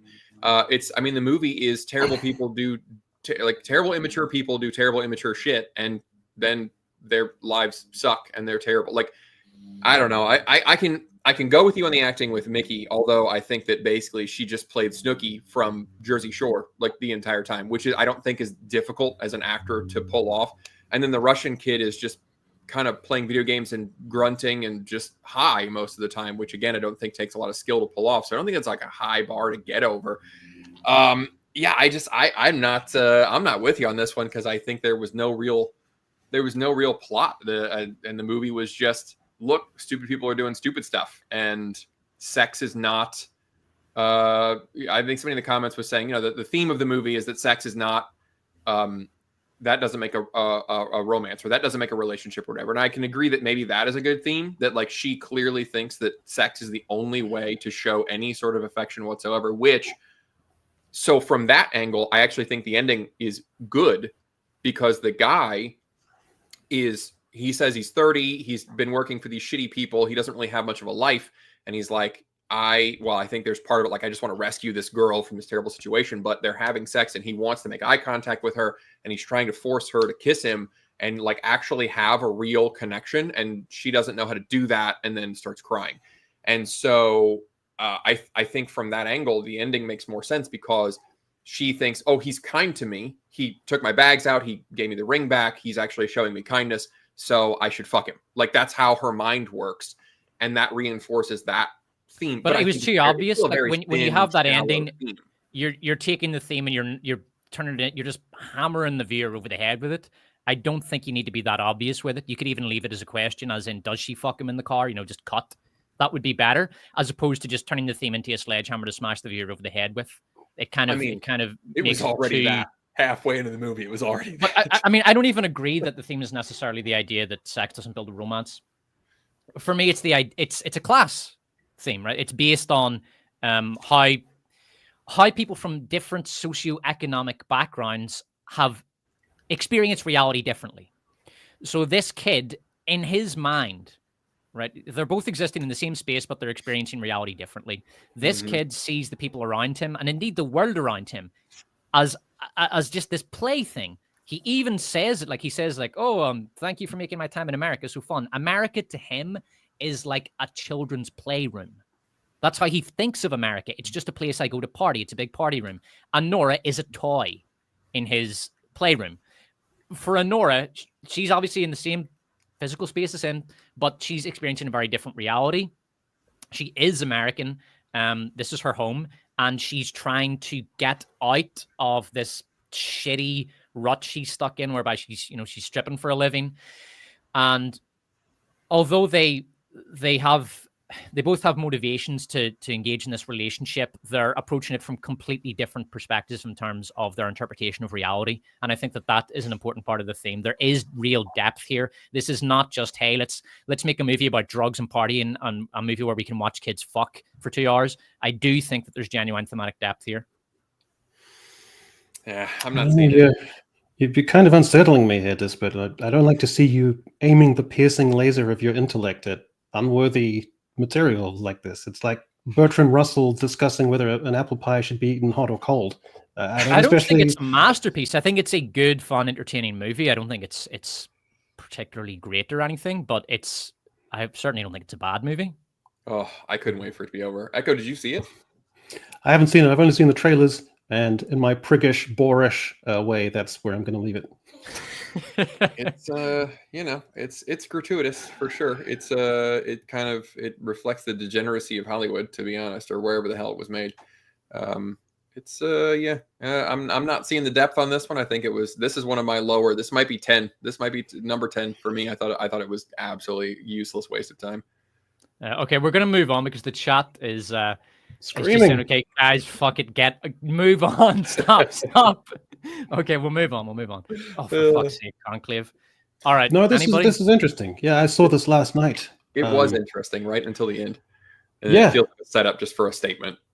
The aesthetic of it kind of almost films itself in a way, because the patterns and choreography and symmetry is already kind of pre-packaged for them to exploit and make use of. Yep. But even given that, they still did that extremely beautifully with some lovely shots, still frame almost like images, almost very painterly, very structured and beautiful to reflect, obviously, thematically the structures and intense grid-like environments and atmospheres politically, socio-culturally. Every character has sufficient depth and layers to them, which is very interesting. The only problem is that it kept going into this little kind of occluded middle ground between like a suspense thriller, a very high end of that, and a kind of art house picture, but at the low end of that. And it kind of got into that little space in between where there'd be 10-minute sections where this is like legitimate, the real deal, gravitas, high art kind of film, but then teeter and kind of lapse back into being thrillery kind of suspense and even a little bit genre-y. So it was jumping around and moving around amorphously like that in a way I didn't especially like. It has the weirdest pairing of, I think, the stupidest reveal about gender and the stupidest explosion I've seen in a film. Was the weirdest pairing. Yeah. But Ralph, that went up somehow. Yeah, Ralph Fiennes, perfect film for him. I would like to see him win the Oscar for Best Actor because I like the little sounds he makes. His little moments of exasperated candor, like little kind of murmurs and little kind of like huffs. It can also be a slight tiredness about middle age, also the slight tiredness of the burden that he has. His little kind of ironical reactions to things in a very subdued, mannerly kind of way. And I like that because I'm starting to enter into a phase of life where I'm starting to make those sounds myself. So I just want to do an edit of him making those little and I just want to have an edit of that. So if I have trouble sleeping, I'll just have that on a loop and it'll help me. So I like this film. It went totally off the rails towards the end in a dreadful way. But it was there for a while. I thought I could see this could be a Best Picture win for a while until it wasn't. Yeah, I'm going to keep my criticism of this very brief because we don't have forever. This movie is probably the mest of the Oscar movies for me because I was just bored throughout most of it. The characters, there is depth there. It's not terrible, but I felt that a lot of this is really just kind of left-wing fever dream of how they would like the Catholic Church to be, where they're discussing all of these very kind of wishy-washy globalist ideas about how the difference, it's the different ideas and different perspectives in the church which brings us unity and gives us strength. And it's like, well, no, it's dogma. It's the complete opposite. It's the idea that you agree fairly uniformly around a set of theological principles, but whatever, let's not get into theology here. I felt that it was mostly boring. The ending was absolutely abysmal. It was just a woke fever dream, the end of this. Yep. And very middle of the road for me. Good acting, quite good cinematography, pretty shit music, very just bland, like AI type music. Ralph Fiennes is good. The nun who was nominated for a Best Supporting Actress is not. She exists. That is one of the worst fucking ridiculous Best Supporting Actress nominations I've ever heard. Like, what the fuck? Yeah, this movie is a complete meh to me. Greg, I'm done. So I don't know if you want to spoil it. At the end, spoil it, man. No one's going to. The guy was a hermaphrodite, right? Is that what that was the thing? They elect a new pope on the basis that so they're in the conclave to electing a new pope, and then all of a sudden, the the Archbishop of somewhere in Kabul. Afghanistan, Kabul. Kabul. He comes, Kabul. He basically makes a vaguely inspiring kind of globalist speech. It's honestly, if you wrote into ChatGPT, write me a 3-minute speech for the UN in which I make some vague globalist sentiments. That's his speech, right?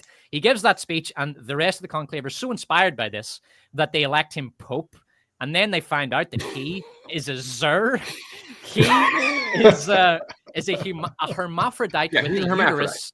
Right? He didn't even know until he was has in his middle age. XXY chromosomes. And then Ralph Fiennes says, "Did the Holy Father know this?" And he said, "Yes, the Holy Father knew, and he said I should continue in my work." And it's fuck me, it's a woke fever dream. The Pope is a hermaphrodite. It feels like the entire movie was really just there so that the guy could say, I am what God made me. Like that, to me, that line is what they wanted. And they were like, okay, we need a movie to lead up to that line. That's what we need. And God don't make no mistakes. I was born this way. It's like a Lady Gaga song. Yeah. But the ending aside, which really just was like a fucking rug pull out of nowhere. I really enjoyed this one because, first of all, anything in the Vatican is just visually like Echo, you said it shot itself. Yeah, you're absolutely right. Like all you got to do is film the processes going on in the Vatican, and they've got all the costumes and Fiennes is the guy that has to run the conclave, so he has to do these outfit changes for his various stations. And there was the one scene where they were going back to the buses in the rain, and they're all in their cardinal uniforms with the white umbrellas. And I'm just like, that was a cool fucking shot. Like it was just neat. And I am a Protestant, so I'm interested in the pomp and the tradition and ceremony of Catholicism in the same way that a lot of Americans are very interested in like the goings on of the British monarchy. Like we like to watch that shit because it's just like there's so many steps and there's costumes and it has to be done exactly this way, and they have to hold this object for a moment, and like there's just something fascinating about that, and that is how I view a lot of what happens with Catholicism. So I was just interested in the ceremony and all the stuff they had to do. But then also under that, there are some interesting ideas in here, I think, especially for Christians, that so much of the movie is, what is real, what is actual theology and dogma, and then what is cultural tradition, and what are like race-based things. There's a little bit of racial, like, should the Pope be Roman or Italian because the church is centered in Rome, and so they need a strong central in order to have, to put out a strong message to the world so that they don't get fractured. Or, should one of the guys was African, should it be an African Pope? There's never been an African Pope. And so there were a lot of interesting questions about like how much of what we do and how much of electing the Pope is this political posturing, and how much of it is seeking God's guidance to get the new Pope, and how much of the theology that we're saying is real biblical theology, and how much is influence of the world and politics and stuff. So there are some interesting questions to mull over while you're watching this one. And it is going to be in the higher end of mine, but it wasn't like a standout. Like I wouldn't call this best picture, but I did enjoy it the entire time until the end was just like, and fuck you. Like, why? I mean, if it had just been a most generic, actually incredibly boring ending, I think it would have been a way better film. It would have been would have had more gravitas to it. Like the reactionary cardinal was basically reduced to caricature. And that's when the film started to lose it for me. Yeah, you're talking about the Italian guy with the big, thick glasses. Yeah, Codisto. He was very caricaturish, The other nice thing about the visual aesthetic is, of course, the interesting juxtapositions of the very ancient with the very modern. To see like these sort of anciently dressed figures going up stairs of glass and steel and hard edges, and then to juxtapose that with ancient marble statues and things. So yeah, lovely and lush in that sense. But yeah, it's a film it's not outstanding, and it does have that meh quality. Yeah, just another one to add to the bunch. All right, so that is all the Oscars nominations. Now, I wanted to do hold on, let me get to the super chat here. Let's see if I can find where I was. Just a moment, please. All right, so JL, may your glass be ever full. May the roof over your head be always strong, and may you be in heaven half an hour before the devil knows you're dead.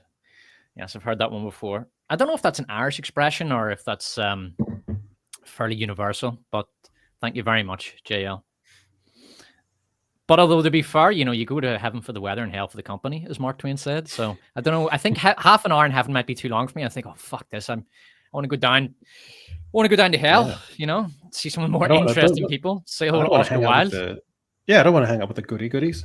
It'd be boring. Hostman's Lounge, $5. Reminder: Anora is entering the Criterion Collection while RoboCop remains out of print and Blade Runner is ignored. Is RoboCop out of print? Like, are they not publishing any DVDs of that? Right. Fuck, man, that'd be a crime against culture if that's true. Okay, so I've got a little section that I wanted to discuss here, and basically so these are our 10 picks for worst Oscar. Or sorry, I mean best picture. Same fucking thing. Do you want to predict which one you think is going to win? If I were to guess which would win, Emilia Perez is out of the running because of the tweet controversy, so that's not going to win. I think it's Wicked. Wicked's the safest one. Wicked is safe. All the Emilia Perez people who might have been on the fence, they'll probably herd towards Wicked. I think that's what will happen. My guess, if someone put a gun to my head, I would say Wicked is going to get Best Picture. I don't think they'll bring it to Dune Part 2 because if you like Dune Part 2, you're just a pleb, a plebeian. It's too action movie. It's too commercial. It's too enjoyable for them to give it. And you only win an Oscar if no one will ever watch the movie again. Basically, yes. They might give it to Wicked. Anything other than Wicked would be an upset. I actually think when you look at this, like if the Brutalist is right up their alley. It's the kind of pretentious, boring slop that no one is ever going to watch again and wins a Best Picture. So I think it's probably either going to be the Brutalist or Wicked. Wicked would be one of the only Oscar wins that I can think of that I would actually watch. I would watch Wicked again, especially when this Part 2 comes out. I'll probably watch Part 1 again, and I will enjoy myself the second time I watch it. The other ones that I've seen, I don't think that I would even want to watch The Substance again. Dune and Wicked are the only ones here that I would want to watch a second time. Just going through this list, like let's talk about how many of these are actually Oscar worthy. And I understand the Oscars is shit now, but we're talking about a broad view because the Oscars is almost 100 years old, right? So let's not just define the Oscars by the past few awful years. Give it the respect it deserves as a almost century-long institution.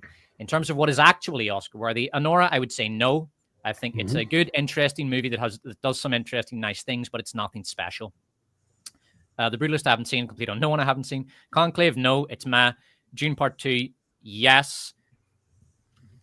The Wicked, yes. And The Substance, yes. I'm seeing 3 movies here that I would myself nominate for an Oscar. Like Echo, how many would you put in here? I haven't seen Wicked, but I can get the gist. And I think The Brutalist, it'll come down to those two. Everything else is just kind of in the wash culturally. It's not, how much of this is making a cultural impact? Very little. Yeah. So, Echo would give maybe 2 of these out of the 10. Greg? I would agree that it would be The Substance, Wicked, and Dune for me. And honestly, if you're bringing it like cultural impact, like The Substance was interesting, and it definitely, like you said, it engages with you while you're watching it, and it's asking you questions and everything. But the ultimate message is women shouldn't be judged. Their value is not based on how pretty they are and how perky their tits are, which is an important message. But is it like something that none of us knew before we watched that movie? No, like I already understand that, and I think a lot of women understand that already. So it's kind of retreading something, but it's just in a more visually interesting and visceral kind of way that gives you a different way to think about it. But it's also just kind of the same. It's like very much like Nickel Boys. The idea there is racism is bad, and it's like, oh well, I know that. I'm very aware of that, and I agree with that. So okay, great.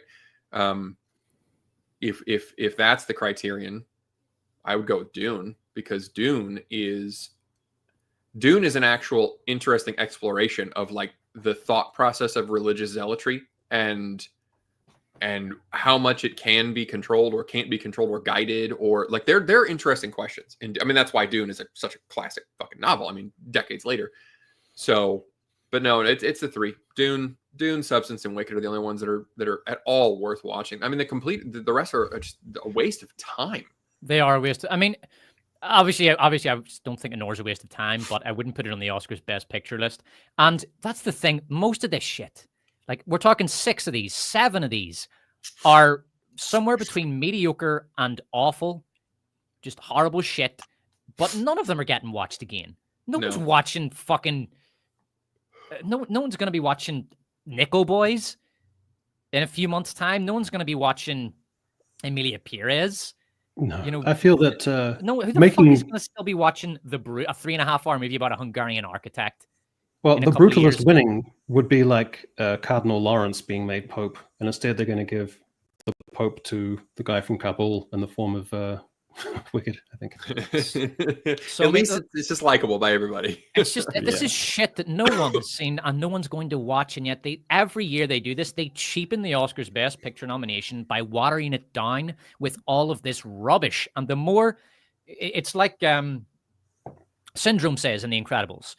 When everyone is super, no one will be. When you're nominating 10 fucking movies every year for an Oscar, it's not that important. Stop nominating 10 movies. If I was in charge, if I was made dictator of the Oscars, the first rule I would make, the first rule would be to scrap all the DEI requirements. It's like, we're doing this on merit alone.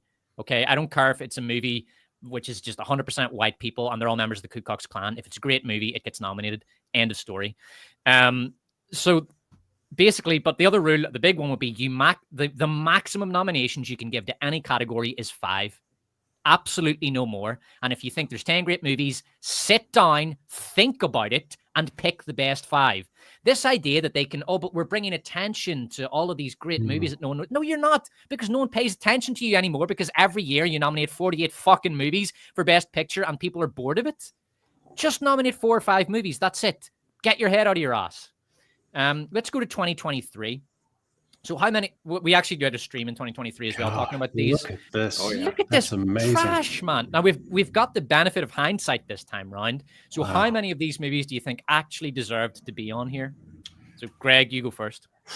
You know what? This was better. This was a better year because Oppenheimer definitely needed to be on there. I think Anatomy of a Fall was outstanding. I would put Zone of Interest on there, and then maybe the Holdovers or Killers of the Flower Moon was just so fucking long. Like fuck this, man. I'm saying it. Killers of the Flower Moon was shit. Enough. It needed editing. It was fucking boring. Really it was too long. It was too one note. It was absolutely completely lacking in levity. And okay, I'm saying it. It's not a good movie. Stop this. There wasn't. I know we've all got a soft spot for Martin Scorsese. Great guy. We all love him. But no. Okay. Killers of the Flower Moon's a bad movie. I would say it needed edited so bad. There was just so much. There was so much of that highbrow art house, like just focus on one thing for a long time, long pauses. Those are always that's how you know it's a film, not a movie. But I would go with Oppenheimer, Holdovers, Anatomy, and Zone of Interest from last year. Those were great. But then Poor Things was fucking disgusting. Past Lives was I fell asleep. Maestro, I'll let you. Hey, what do you think about Maestro? Do you like Maestro? I'll let my laugh answer that. Just fuck me. Yeah. Barbie was not a great film. It just was very popular and caused a big stir. A lot of these were a complete waste of time. You're talking 3 or 4 of these, which you would maybe nominate, right? Yeah, I'd give 4. Although I do think Oppenheimer deserved to win, but so they got that right. But Jesus Christ, like what the fuck is Maestro and Past Lives? What the fuck is that? Yeah. Do you know what I mean? Why are they there? It's Echo, any thoughts on this? How many? Well, yeah, I mean, American Fiction did not deserve to be there. That was a terrible American Fiction's film. a bad movie. It received a really positive reaction, but it's a mess. They had no control over the irony in that film at all. It was terrible. Maestro, one of the worst pieces of shit I've ever seen. God, fuck that film. Past Lives is the biggest snorefest on earth. But The Zone of Interest, I think, is almost a modern masterpiece. I adore that film. Zone of Interest, brilliant. That was very good. Anatomy of a Fall, also a modern masterpiece. I adore that film, and I would have liked to have seen that win the Best Picture. I thought that was absolutely enthralling from the first second to the last. Oppenheimer, big bombastic, but also fantastic. The Holdovers, genuinely good quality film. Killers of the Flower Moon, I could take or leave, but there's 3 or 4 films in here at least with genuine pedigree and good cultural impact, and I felt I was being respected while I was watching them. So the crash and fall off from last year to this, astonishing stuff. You've got a solid 5. Like if we were at 5, we could say Oppenheimer, Anatomy, Holdovers, Killers, and Zone. Like, that's a solid 5. Yeah, that's list. fine. That's fine. And the rest of these just feel like, well, there's 10, so let's just fucking pick 5 more because they don't belong on this list at all. And we'll go to 2022. So, I'll start here. So, Everything Everywhere All at Once, awful ending, pretty good movie. Some very interesting ideas, brilliant editing, great action and acting. So I do think it should have been on there. All Quiet on the Western Front, brilliant movie. Avatar: The Way of Water is a mess. It really shouldn't have been on here. If you want, you can give it recognition without making it Best Picture. Like, you recognize it for its visuals. That's what the other categories are for. You don't need to give everything that does certain things really well a Best Picture nomination. So it shouldn't have been on here because it's not a good movie, although it does some things brilliantly. But like I said, there's other categories for that. Banshees of Inisherin is brilliant. Absolutely deserves that spot. That's maybe the best movie of 2022. Elvis is very patchwork. Bits of it are excellent. Bits of it are pretty bad. Tom Hanks is just, it's a career low for him. It's maybe his worst performance. He ruins the entire movie. He's fucking awful. Austin Butler's incredible, but Tom Hanks was shocking. So that should absolutely not be on there. It has other problems as well with pacing, and it sort of sticks to that Wikipedia page greatest hits biopic format. Biopic. Greg, I'm with you. Biopic. Yes. The Fablemans is fine. It shouldn't be on here. There's nothing much wrong with it, but it's not particularly ambitious and it's not particularly good. Although I did really enjoy the scene with David Lynch at the end. That's great. Oh, yeah. But it shouldn't be on here. Tar is rubbish. Echo, thank you so much. In one of your videos in the past couple of months, you said the point that Tar was shit. It was just this overwrought rubbish, and it was like this great catharsis. I just thought, oh, yes. Yeah, it's the one film that's gone from... It's rubbish. Esteemed it extremely highly, and it has absolutely plummeted in my estimation since. It's just overwrought, boring shite. Top Gun Maverick, absolutely fantastic action movie, and not something to be taken lightly these days because there's so many few good action movies.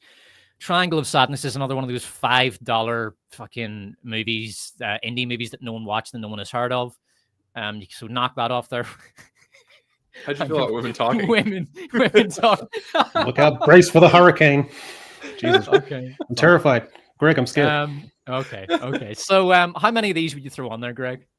You know what? I don't think I've seen any of them. In 22, I wasn't watching like films. I wasn't paying attention to the Oscar stuff, so I haven't seen them. But I do want to watch Banshees real bad because I actually got an email from somebody saying that they really liked In Bruges, and then it reminded me of Banshees, and I kind of might want to do a video of just like the Gleason Farrell team up movies and why they're great or whatever. But no, I haven't seen these, so I can't comment. Yeah, well, I mean, there's 4. The answer is Everything Everywhere All at Once, All Quiet on the Western Front, Banshees of Inisherin, and Top Gun. That's it. 4 movies. And it's the same with every other year. You know, we're picking 3 or 4. I don't think we've had a single year where we've picked 5. And yet every year, the fucking Academy is dumping 10 movies in the Best Pictures, and there's no fucking need for it. And then one more. We're going way back here. I haven't seen most of these, but just look at these fucking names. Coda, Belfast. Belfast is actually pretty good, but it's too obscure. It shouldn't be on here. And it's very much a love letter to a city, to a place and time, but it doesn't have the kind of universality of, say, Dune. Don't Look Up's pretty good. It's a pretty fun movie. Drive My Car, have never even heard of that. What the fuck is King Richard? What the fuck is Licorice Pizza? What the fuck is Nightmare Out? Like, what are these movies? I've never even heard of this crap. Drive My Car is the one film that comes every year where it's South Korea, and it's moody people smoking all the time and talking in fractured ways about lost lives. Yes, talking slowly and quietly in smoky rooms with pretentious music playing in the background. And Don't Look Up was another environmental We Told You So. Oh, that doesn't belong on this fucking list. Right? King Richard that's the slap film. That's where Will Smith slapped the guy. Is it? You remember that? Yeah. That's the one he won the Oh, Oscar yeah. for. That's right. Yeah. Fuck, I don't know. It looked like another Wikipedia page biopic to me. Yeah, where you can go up on a stage, smack someone on the face, and then just go back and sit down again without any repercussions at all, and then the event just goes on. Astonishing. Yeah. But what I didn't see some of these, but The Power of the Dog is also crated in my estimation as well. That film was actually rubbish. West Side Story did introduce us to Rachel Zegler, so that was Rachel Zegler's big break. So yeah, thanks Steven Spielberg for that. Yeah. But there's enough heft in that for that to look like a reasonably decent bunch where you could get 5 or 6 out of there. There's enough heft in there. But I mean, we're at this stage, we're going way past our channels. Like we watch all the Oscar movies every year, but going back any further would be pointless because it's just it becomes unrecognizable. Yeah. Well, and that's an excellent point that like a lot of folks haven't even heard of these at all. Yeah. So let's head over to, but yeah, basically, there you go. Every year, the Academy is nominating 10 movies now, and they need to stop doing this. They need to reform. They need to learn from the Emilia Perez debacle and actually reform, which they won't. I actually asked Chris Gore this because he's in Hollywood. He's a member of, I think he's a member of the Academy. He's certainly a member of some awards organizations. And I asked him, is there any appetite for reform after this Emilia Perez debacle? And he said there's none. This is just going to keep going on, and they're going to lose. They're going to continue to lose any legitimacy. It's just they've lost all credibility. The Emilia Perez is basically the asteroid that broke the camel's back. Great analogy. Yeah. So let's finish up with some of the super chats. I've apparently been pronouncing that city in Belgium wrong. It's apparently Bruges. Yeah, Bruges. Right. Hostman's Lounge gives me $5 and says, reminder, Anora is entering the criteria. Oh, yeah, we read that one. Sorry. It says, so Big Dave K for $5. Mr. Despot, one day I'd love to hear your take on the film Kundun, or Kundun, or however that's pronounced. A good Scorsese film that was undeservedly treated badly by Disney. I've never heard of that. I must watch that one. Brian Bring gives me $20. Thank you, Brian. And he says, so glad to see you guys back. Missed you. Had to watch this lame American this Thursday do a live stream. Hi, Greg. Just kidding. Thanks, guys. Love to Greg. All right. Thanks very much, Brian Bring. And it's great to be back. It's great to be back with my boys. Greg, I heard a great American phrase the other day. It was, would you, did you? Some guy said, which did you? Oh, yeah. You didn't bring the truck, would you, did you? That's a nice southernism there. And JL, there's nothing sadder than a young pessimist accept an old optimist. It's true though, isn't it? Thank you for a great night and discussion. Cheers. That's a really good point. Although I was a young optimist, I was the opposite. When I was really young and starting out work full time, I was this bright-eyed, super enthusiastic, very hardworking guy. And it took a few years of just miserable salary, shitty management, lazy coworkers for me to slowly be dragged down to their level. And then when I started YouTubing again, I got my it all came back, all my enthusiasm, my hard work ethic is because I'm working for myself now, you know. Mm-hmm. So you know, if you do have that great ethic, you know, try to work for yourself because it's much more rewarding than being dragged down by everybody around you. Especially when you work with crazy people, which I did quite a few times. M8566 gives me $5 and says, am I crazy for thinking has anybody seen Wild Robot? That's one's been on my list. I haven't seen it. I can't agree that it was the best movie of 2024. It was very pretty and it was touching, a little tear-jerking in parts. I cried in the theater, but there were also parts that were a little disjointed, and they were trying to smash a few books into one, and so they had to drag a few parts down and really smash a few things quickly together, and it wasn't as smooth as I think it could have been, but it was still an excellent movie, and all my family enjoyed it and everything. I just don't know that it was the best one of the year. Okay, so Greg, when was it? When did the government issue a federal mandate that anyone socializing at house parties between 17 and 25 has to only drink from bright red cups? When did that come in America? Is that a federal mandate? It absolutely is. That is the red Solo cup that's a national treasure, is what that is. By God, strange. Toby Keith even wrote an entire song about it. Yeah. Okay, so we'll just quickly sweep through these and do a few predictions and which ones we think should get it. So we'll start with Best Picture. This one's I think we should do this. Me. What would you want, and what do you think? What do you want, and what do you think? So if it were me, I'd want Dune Part 2 for Best Picture, and I think that it's going to. Let me actually zoom in on that a wee bit, guys, because it's all right. So I would want Dune Part 2, and I think it's going to be Wicked. So, Echo, what do you think? I don't especially want any of them. I probably want the substance, but it'll probably go to Wicked, which is fine. Yeah. Greg?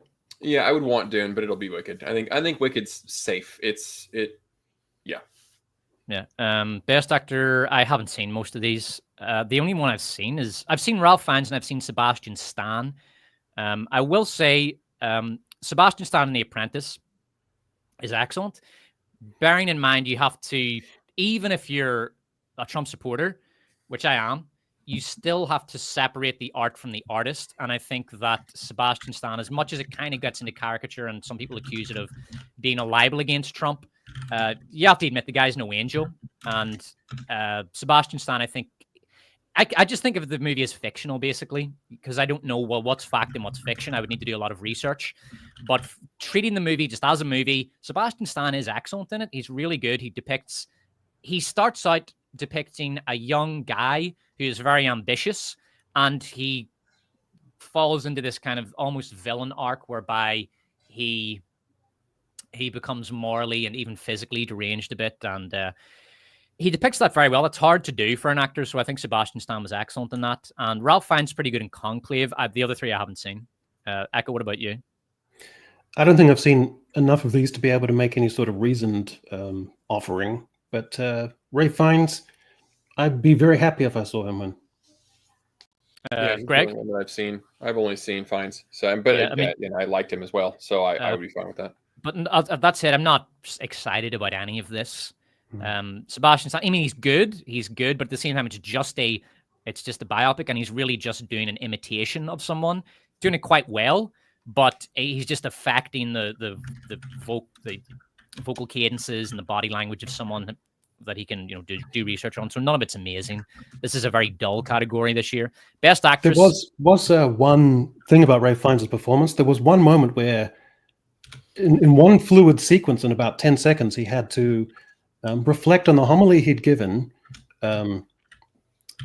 enjoin with his helper and assistant, take on a kind of very authoritative tone with him, ironically regret having done so, and then get exasperated at what he'd just said and done, all in one fluid sequence of 10 seconds. And I thought, that's very good acting.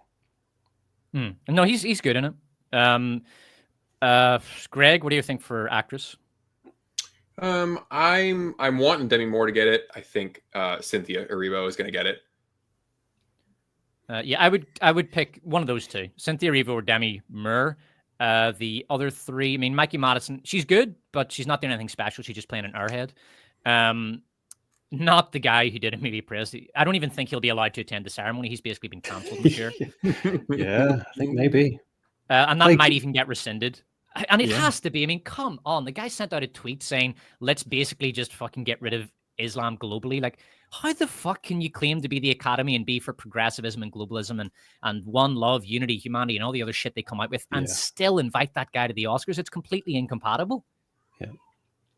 It's a massive headache for them, and they deserve it. Yep. Yeah. If it was 5 or 10 years ago with Caitlyn Jenner, because it was all new and it was more hard-edged socio-culturally, and that person had like that car crash or whatever, maybe a bit of mitigation there. But with 10 years on from there, and it's just untenable now. It's ridiculous. You know what? It would be fun though. It'd be funny if you won, because I want them to have to defend this failed painter-loving person that wants to get rid of all of Islam, and also I want them to give an award to Best Actress to a man, and have to. I'm rooting for tell all the women who disagree 100%. that you're wrong and stupid and you don't get to have an opinion. I want to hear them defend that. 100% rooting for him. Although, Erivo or Demi Moore would be deserving.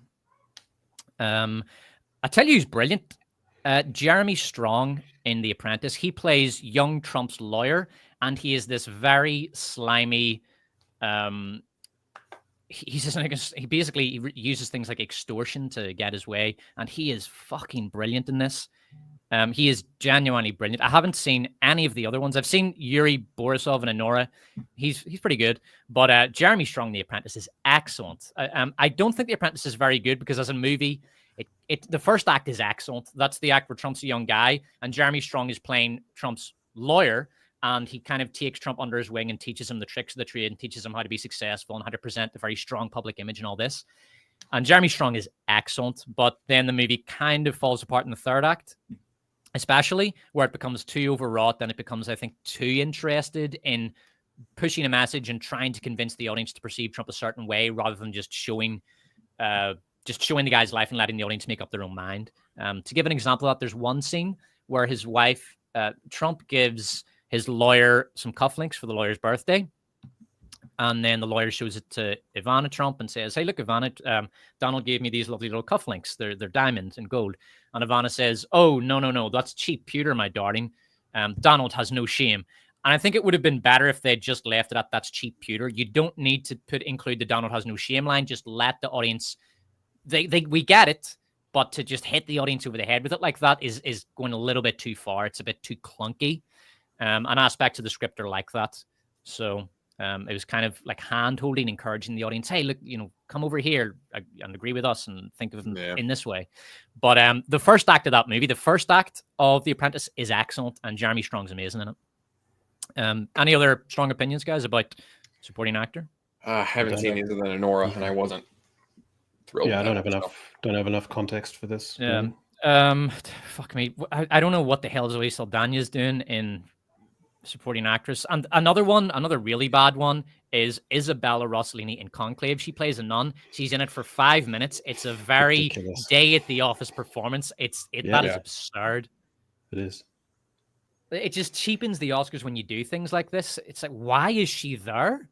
She's not even a character. She just speaks some dialogue. Her character is there so that the plot can happen. That's it. Yeah. I mean, she's literally a functionary role. Yeah. She's trying to keep fines from entering an office and saying, "I've got this covered." And he's like, "Nope, I got to talk." And then another time when she just comes in a room and says, "I know you guys are having a disagreement, but that guy did the thing," and then leaves. Yeah. That's it. Yeah. Ridiculous. Totally one note. Yeah, very one note. It's just, I don't get it. I don't blame her or anything. She did what she was supposed to do, but it's not even a character. No, it's just a function in a script. What about Zoe Saldana? I mean, I thought that it was an overwrought, dreadful performance, but hey, maybe you guys disagree. I think that I don't think she did that bad. I think she was like I think the parts where it was really over the top was like the musical numbers where that's what they wanted. Her dancing on the tables at the fundraising gala and things like that. Like, I don't think she did that bad of a job. I'm kind of surprised that Ariana Grande is being considered a supporting actress in Wicked. I kind of thought she was like co-lead. But I would see Zoe or Ariana getting this. And honestly, I would say Ariana just because I'm surprised that she was as good as she was. Like, she did a very good job. Yeah. We'll move straight on to this. Because Zoe Saldana is an interesting case study because it's like watching John Bonham playing in a high school band. Like, it's a very strange thing to see someone with extraordinary talent put in a context like that. It's weird. Interesting case study. Yeah. So best director to finish things up, we have Sean Baker for Anora, Brady Corbet for The Brutalist, James Mangold, A Complete Unknown, Jacques Audiard for Emilia Perez, and Coralie Fargeau for The Substance. I would say maybe one of them should be on there. I haven't seen The Brutalist or The Complete Unknown, but I can't imagine that they would be anything special other than typical awards bait. Yeah. Wow, that's bad. Guys, what are your thoughts? I mean, I like The Substance. I think that Coralie, from what I've seen thus far, I would go with that because I thought that was pretty great. I mean, because I think I need to see The Brutalist before I could make up my mind about that. Yeah. But, the fact that Denis Villeneuve's not on here is a fucking crime. That's shocking. That's shocking. And John M. Chu for Wicked should absolutely have been on here. This is just dreadful stuff. Yeah. So overall, guys, what is your thoughts on this year's Oscar nominations? Is this the worst year of all time? Could be. Worst year. Very close. Recent memory, that's for damn sure. I mean, I made the point in my worst awards that I think 2024 is the worst year that I can remember for film. It's not just how bad the bad movies were, it's that the good movies really aren't that good. There's no great movies that I've been able to identify. And it's just been an absolutely dreadful year. So I suppose it's appropriate that the Oscars should have its its biggest debacle in recent memory with Emilia Perez, and just an absolutely appalling pick for the various categories. It's a dreadful year for film in general. Yeah, I got to the point where I could even countenance the idea of a film where the new pope refused to have a hysterectomy. I could be okay with that winning. And that's where I've got to now. I'm so numbed and desensitized. Jesus, that is how bad it is. There's a movie up for Best Picture about a hermaphrodite pope, which could possibly win, and it wouldn't be that big a deal because nothing else deserves it. Well, maybe June, but fuck me. Yeah. It's like Emilia Perez if it was like a Merchant Ivory film. They need to just Hollywood and the Academy need to stop, take stock, and think, Jesus, guys, it's everything institutional means nothing to me now. The Grammys, the Oscars, the Rock and Roll Hall of Fame, Rolling Stone magazine, Congress, everything. The Supreme Court, politics, society, everything means nothing to me anymore. Rot. Oh, you've gotten to that stage in life, Echo. Yeah, it's quite liberating, actually. I feel very liberated. Yeah, I know what you mean. Yeah. Nothing can touch me now. That's the good thing. Maybe it was this year, right? Inside Out 2 was this year. Publishing, I'm kind of surprised that didn't show up anyway. I thought that was a great movie. You think it was? I thought it was I kind don't of think average. it quite lived up to the first one, but I still think it was a very, very good movie. I don't know. I mean, the Academy don't love animation, especially sequel animation. Like, forget about it. But yeah, I don't know. I mean, I don't think anyone was in love with that movie. All right, we'll just finish up the stream with some super chats then. Let me scroll down to the bottom here. Okay, so Ryan Bannon, $5. What year was Pig in theaters? That should have been nominated for a foreign one. Pig is very good. Have any other you two seen Pig? No, that's the Nick. What's his name? Nick Cage. Yeah, that's a Nicolas Cage movie. It's very good. I think that was actually the debut feature of that director, and The Pig is a terrific movie. Wait, was Nosferatu not nominated for Best Picture? It was nominated for Best Cinematography, and that's it, I think. Did not see that one. Possibly because it's a remake. So I don't know if remakes are eligible for Best Picture or if maybe people just don't like remakes in general. But I haven't seen it, so I can't comment. But yeah, that was the 2025 Oscars, and I mean, long story short, I don't give a shit who wins and loses. But you know what? Actually, I do. I want Emilia Perez. That's the greatest mispronunciation I've ever heard. That was fantastic. I want Emilia Perez to win all 13 of its nominations. That's it. Yeah. That's all. Oh, that's my next thumbnail. Long story shit. I love it. And I'm looking forward to Greg Owen's Oscars trash course because I really enjoyed it last year. Oh, thank you. That's a fun one. All right. So thank you guys. Thanks to my guests for coming on. And thank you everyone for tuning in, and have a great day or night wherever you are in the world. All right. Bye-bye. See ya. And now for the awkward starting into the